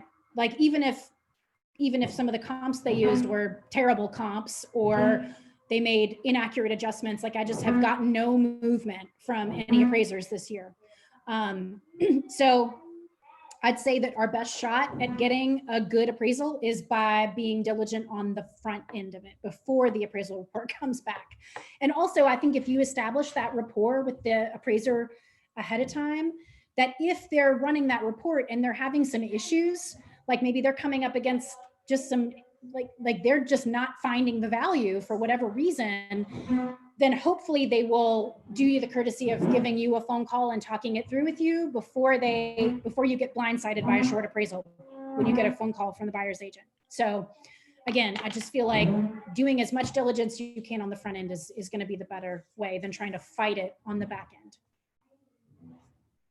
I got a question, and it's more of your preference, not necessarily like what to do, but when you do your CMAs, how many do you usually print out at the beginning? Like, do you have so many of them that you go through, like that you're handing one to the appraiser, one to the person, so that way you don't necessarily have to try to go back and find? Do you print out so many, like, you know, at the beginning you're going to need this many when you do? No, I mean, so I do, you know, it all depends on whether, so if I'm going to do the second meeting with my client in person, then I'm going to print out a copy for that. But I just keep the PDF in a file on my desktop. And most of the time with appraisers, I mean, again, it's whether I'm going to meet them there. Like, so with this condo, I felt like it was important because I also had to let them into the fitness room and I had to show them the basement where the parking was and the additional storage, which was in a totally different part of the building. So it was a necessity that I be present at this one.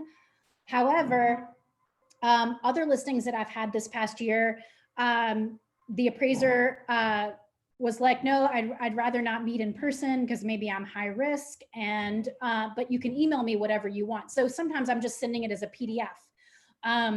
So the answer would be, I don't know. I guess it depends. I like to save paper, so I only print things when I know I need it, or when I'm, you know, when I'm going into that appointment where I know I'm going to need a physical copy of something. But I'd say you shouldn't need more than 2 unless you want a third one for your own physical file for the listing.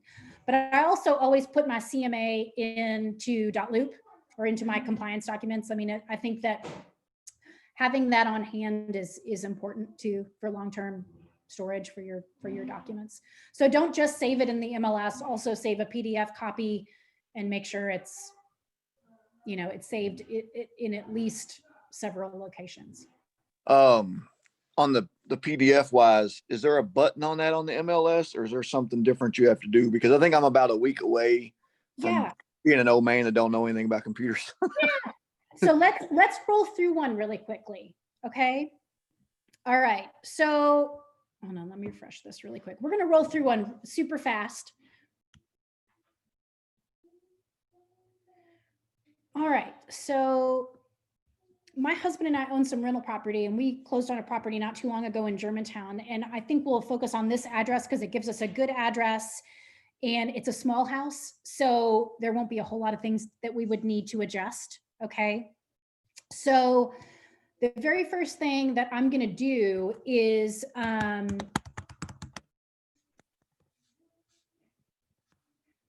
go in and find a previous listing for this particular house, and just to see if there is one. Sometimes there won't be. Sometimes it's never been listed on the MLS because the owners have been there for 45 years. Okay. But in this case, there was a previous listing from a long time ago. So here's the quick details of this listing. This is a pretty old listing. If I scroll down, it shows that the last sold in 2007, shows me the sold price, days on market, etc. And I'll show you why this is important here in just a minute. Okay. So I'm going to make note of this listing MLS number. Okay. So here's what I'm going to do. I'm going to go into quick search. Okay. Now you have the option of selecting active under contract, which means that the property has a contract, but the buyer's still in their due diligence period. So the deal could go either way at this point. Pending, which basically means that they've probably gotten through repair negotiations and this deal is heading to the closing at some point. So everything looks very favorable to get to closing, or it's closed. Okay. So I will note this, in a buyer's market where there's a million listings and none of them are selling, it might be important at that point to also understand expired and canceled listings for a neighborhood, but that's very market specific. That's to a market where things aren't going so well in real estate, okay?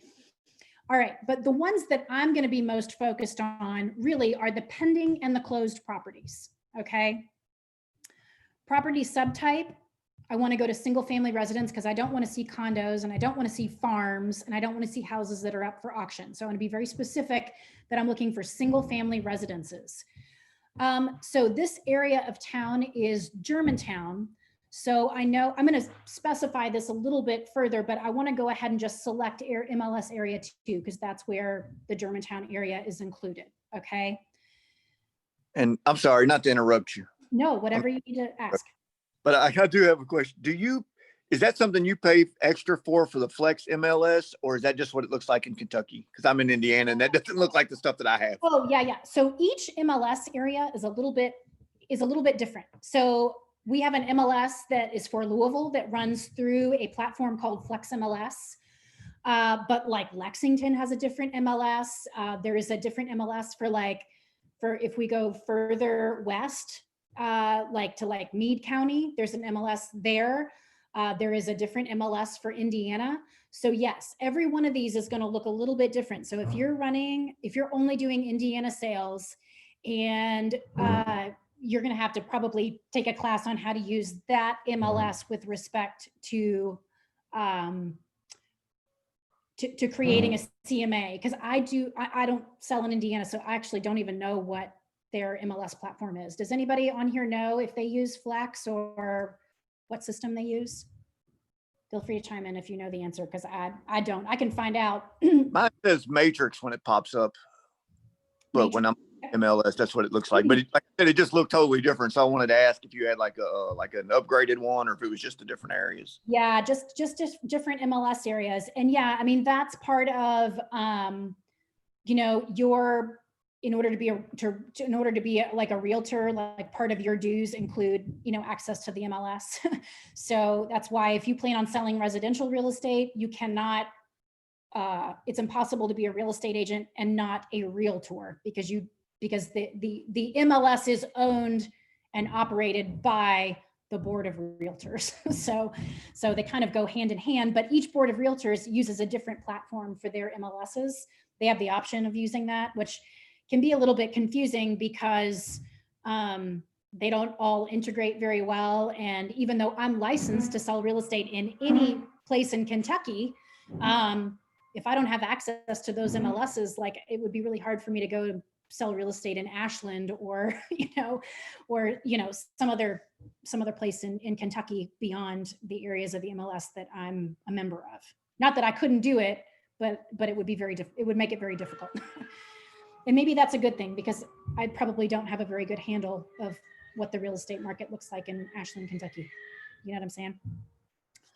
All right. So listing price. So this is something that you may want to limit in some cases because I have an idea, I have an idea of what this property is approximately worth, right? But I probably don't want to, so I'd probably say it's somewhere in the ballpark of maybe between 140 and maybe 170, okay? So I don't want to see $300,000 properties pop up in this search because that's just way beyond what this house would ever be worth in a million years. So I'm probably going to limit this search to properties that are no more than $250,000, okay? Total number of bedrooms. This house is a 2-bedroom house. So I would probably be willing to see properties that were up to 3 bedrooms, but nothing bigger than that. I also know that this property only has 1 full bathroom. So I probably don't want to see anything that has more than 2 full bathrooms either. Total square footage finished.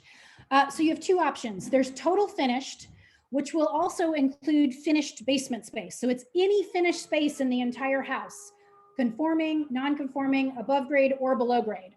Or you have the option of selecting above grade finished square footage. So this particular property has an unfinished small basement, but there's no finished space down there. So I'm probably going to select the above grade finished only. Matt, how big is, do you know how big Milton is? It says 1,200. Okay. 11. Okay. So it's about 1,100 square feet. So I probably don't want to see anything that is smaller than 950 square feet, but I probably also don't want to see anything bigger than 1,400 square feet because those wouldn't be appropriate comps. So we want to kind of have a margin above and below what the square footage for your listing is. Okay. Because it's a Germantown house and most of the lots are pretty small in Germantown, I don't feel like I need to constrain acreage. But if you're doing a CMA on a house that's on 2 acres, you probably want to include something on the acreage front. So, you know, maybe something between maybe 1 and 5 acres if you're on a 2-acre lot. Subdivision, condominium. This would be important if you're looking at let's say you're selling a house in Polo Fields. Well, you may want to limit the houses comps that you're using to houses that are in Polo Fields. This is where you could type in Polo Fields and only see houses that are in Polo Fields. Does that make sense? Garage parking, if you want to include that as part of this, you can. I'm not going to limit that because it's about a 50-50 chance that a house in Germantown is going to have a garage, and I don't want to not see a comp just because it has a garage, okay? Because I can always make an adjustment for that. All right. The floodplain. This is a property being in a floodplain is really going to affect the value of that property. So a lot of people will say that they don't want to see houses in floodplains. But the bigger picture of that is that if I'm working with a buyer, I don't want to sell them a house that's in a floodplain. So usually when I'm setting up a search for the buyer within the same exact function, I will press no here so that my buyers don't end up seeing houses that are in floodplains because I don't want them to buy a house that's in one. Okay. All right. So this lent itself to a results of 84 results. Okay.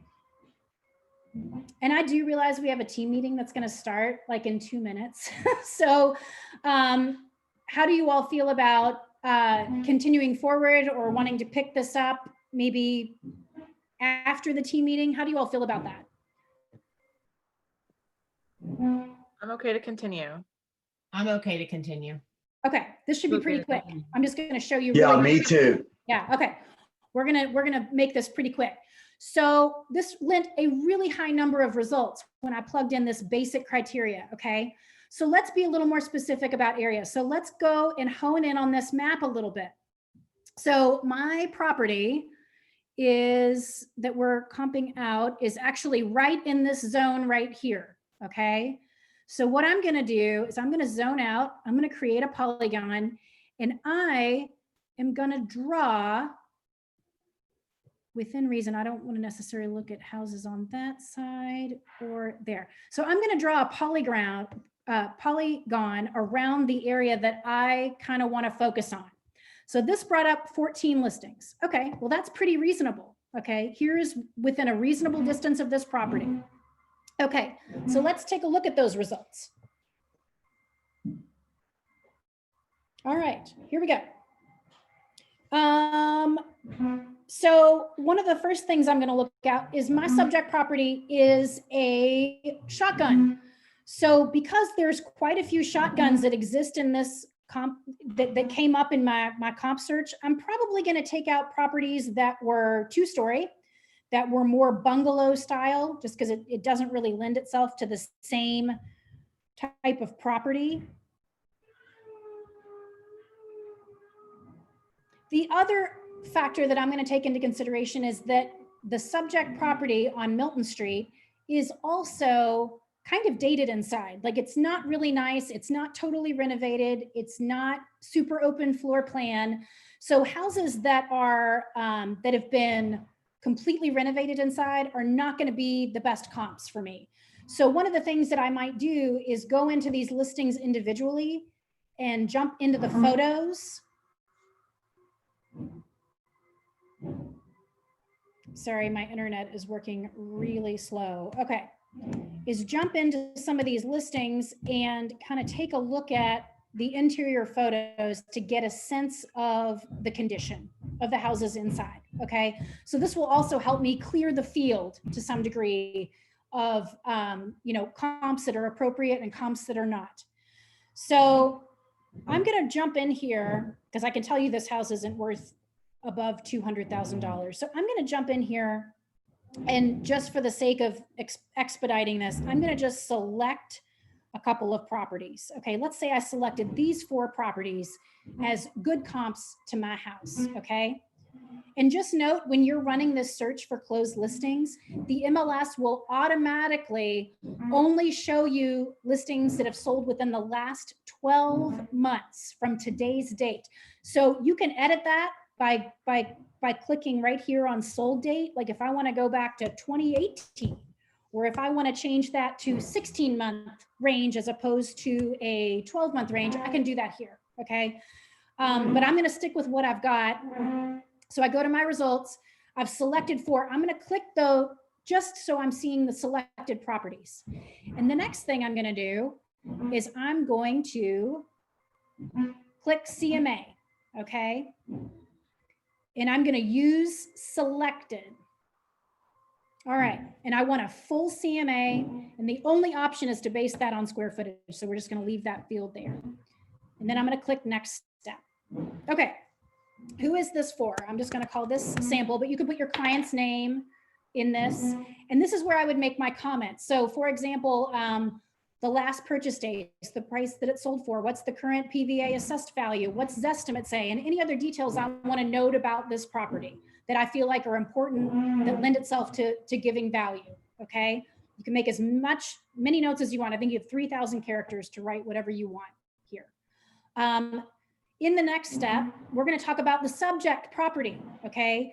But here's the beautiful thing. There's a quick shortcut. If there has been a past MLS listing, I can populate these fields from previous listings. So if you remember, I copied and pasted the previous MLS number. So if I submit that, boom, it auto-populates quite a bit of that information for us in there automatically. Now you may have to go through and edit some of this. And you also have the opportunity to add fields. So shotgun, I mean, I don't like to evaluate things by like approximate acreage. Like I actually pull the acreage from PVA and put that in specifically.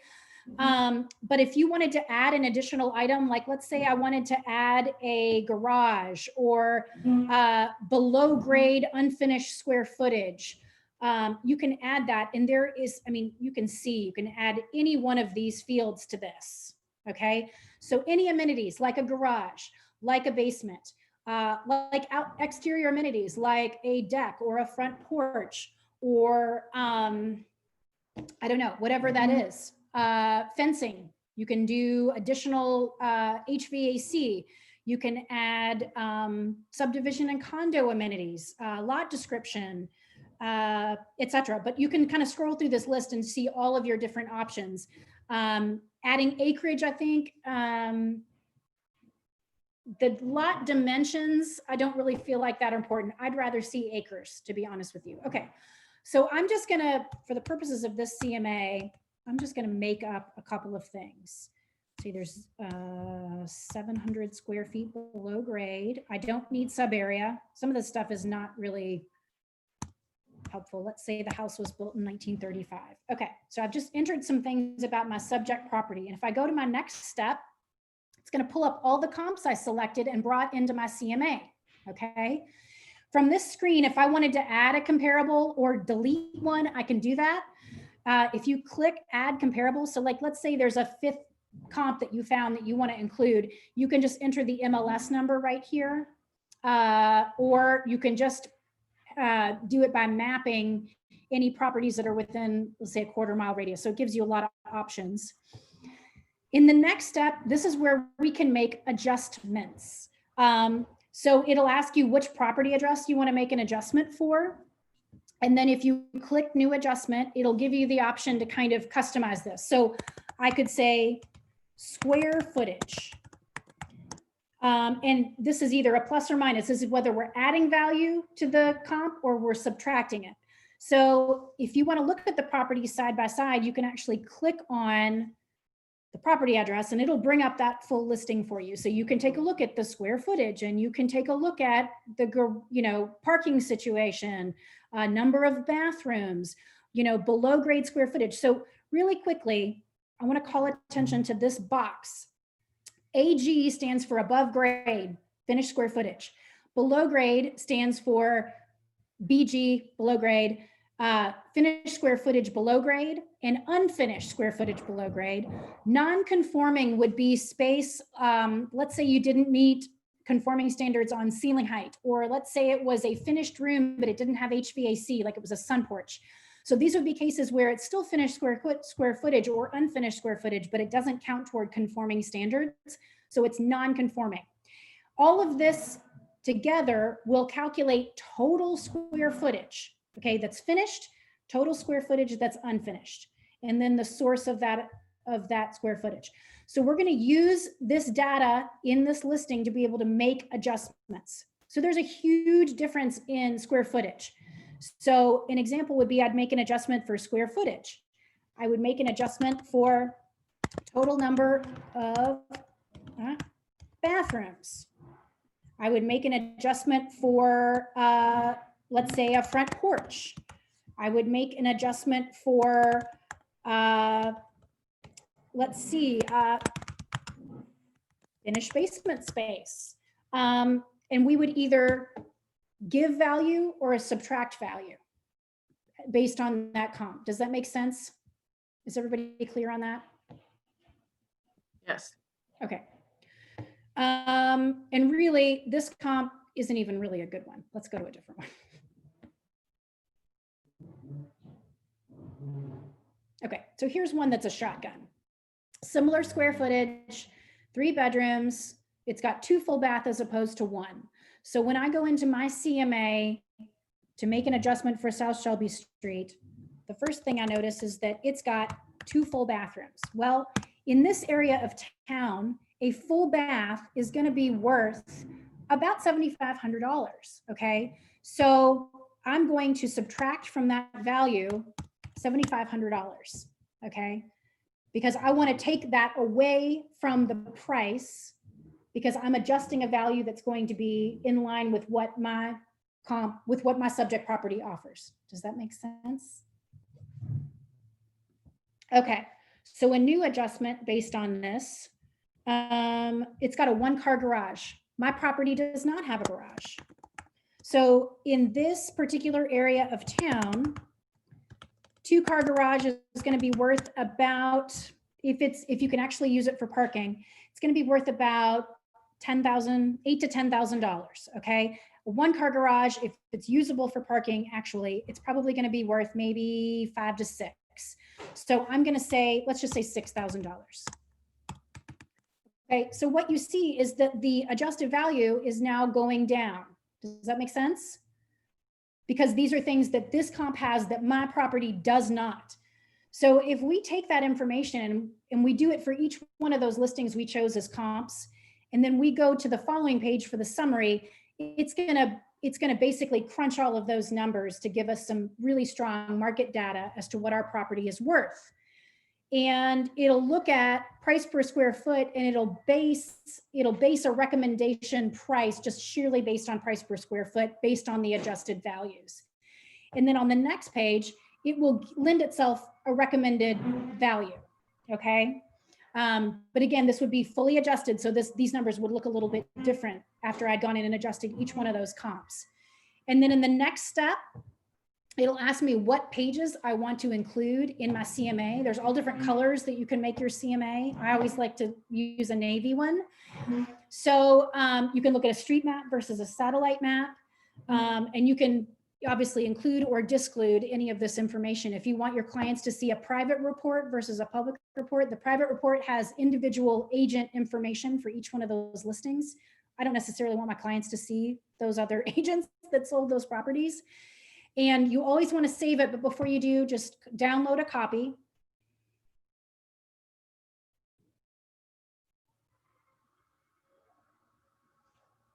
All right, so this is what that looks like. And again, it looks like the same CMA that we ran before, and it just puts everything side by side. But this enables you to look at this and then, you know, make any other adjustments that you feel like need to be made. Just 1 minute, honey. All right. So this was obviously the abbreviated version, and I might see with Amy about setting up a full class where we just delve into only talking about running CMAs in the MLS. But again, there's some really, really great resources for you through GLAR if you feel like you need to do that as well. All right, any big picture questions or specific questions about any of this? Yes. Hey, Libby. How are you? Good. Thank you so much. What is your conversation like when you deliver that second CMA? Like, is it almost a script, or what? How do you say this, give this information without saying what you think and putting it on you? So yeah, so the second follow-up, I'm going to be very specific. And typically since COVID has been a thing, what I've typically been doing is sending an email out to my client with that attached data. And I also do what's called a net sheet for my client. So once I've determined what value the house could be listed for, at that juncture, I also run a net proceeds calculation to help calculate their cost of sale and help them understand what they're going to walk away with from this sale. So I usually attach both of those things. And then I do a follow-up call.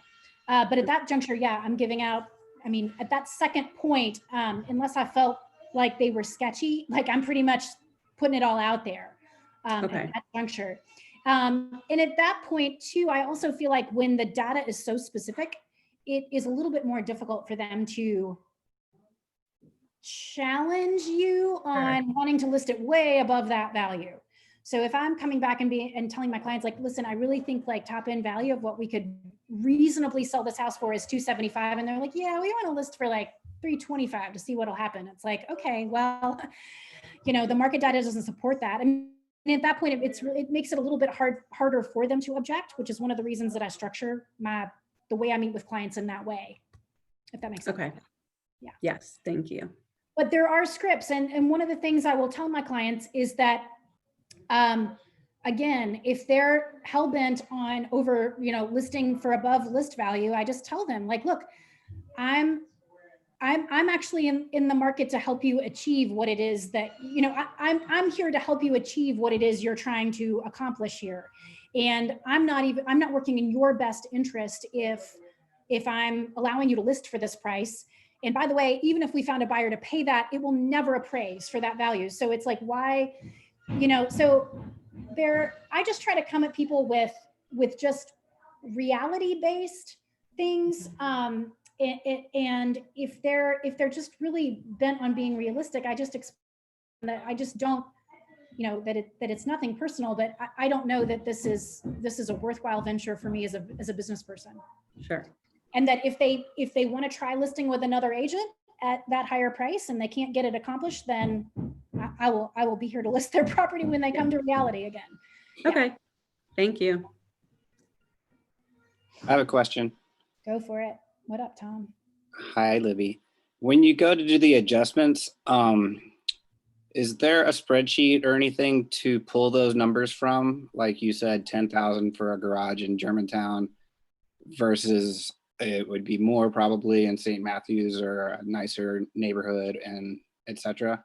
Yes. So there is a price adjustment sheet that another team had kind of shared in a previous teaching of this class that Amy Leah was going to share with you. And it's just kind of a guideline to use for maybe different areas of town or different price points. It's really more price point based. So I'd say a garage in, say, the Highlands would be about the same as a garage in St. Matthews. There probably wouldn't be too much difference in the way I would adjust for value on those two things. Mm-hmm. The one thing I would say about garages specifically to be really careful with, and this is one of the reasons why I won't run a detailed CMA until I've been to the property, is that, Tom, from living in those areas of town, that a A 2-car garage, yeah, it may be a 2-car garage, but it's not parkable. Like it's probably, again, there's a lot of like lean-tos in Germantown that people love to call garages, but they're not, they're really like, it's like a glorified shed. So Yeah. like, I really want to see that in person before I put a value on it. Yeah, like Of course, driveway it's versus Yes. versus alley access, etc. Yes, yes. And- And definitely having off-street parking is huge, like especially in the more urban areas of town. Like if a property has even some off-street parking spaces, those are worth something versus having to park on the street. Sure. You know, yeah. And one off topic question. What's the house number on Alfresco you're closing on today? 1931. 1931. So if you want to look up that active listing, just to kind of see how I talked about the property, like what the public remarks are, listing history, photos, all of that stuff, you're welcome to look, obviously, any of that up. My in-laws live at 1909 and are Oh, considering, yeah. yeah, That's they're funny. considering moving soon-ish. Cool. So Cool. might be my first big client. Yes, there's Who I feel knows? like things are always for sale on Alfresco. So that's a great street with lots of comps Yeah. to be able to utilize. So Okay, that's all. anybody else have questions, comments, complaints? That was really great. I really enjoyed it and learned so much. Gosh. Oh, I'm so glad. I feel like this is a really hard class to teach because it really is like drinking from a fire hose. Like there is so much information, and even within each of those categories that we briefly touched on today, I could teach a whole class on each one of those categories. So again, I'm going to talk to Amy about the potential for like just doing a like diving into the MLS in full detail to kind of maybe show this, you know, in a more valuable way so that you all can actually take this general information and be specific with it in your business. That would be great. Okay, awesome, awesome. All righty. Anybody else? Final call for questions. Thanks so much. You were awesome. Great to see you all. And I am teaching another class, I think next week. I don't remember what it is, but I'll be seeing you all again soon. Yes, thank you. It was wonderful. All right, awesome. Great to see you all. Have a wonderful day and be safe out there. Bye. All right, you too. Bye. All right, later.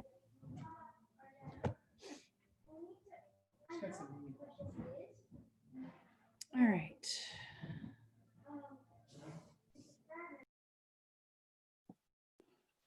Plug your computer in.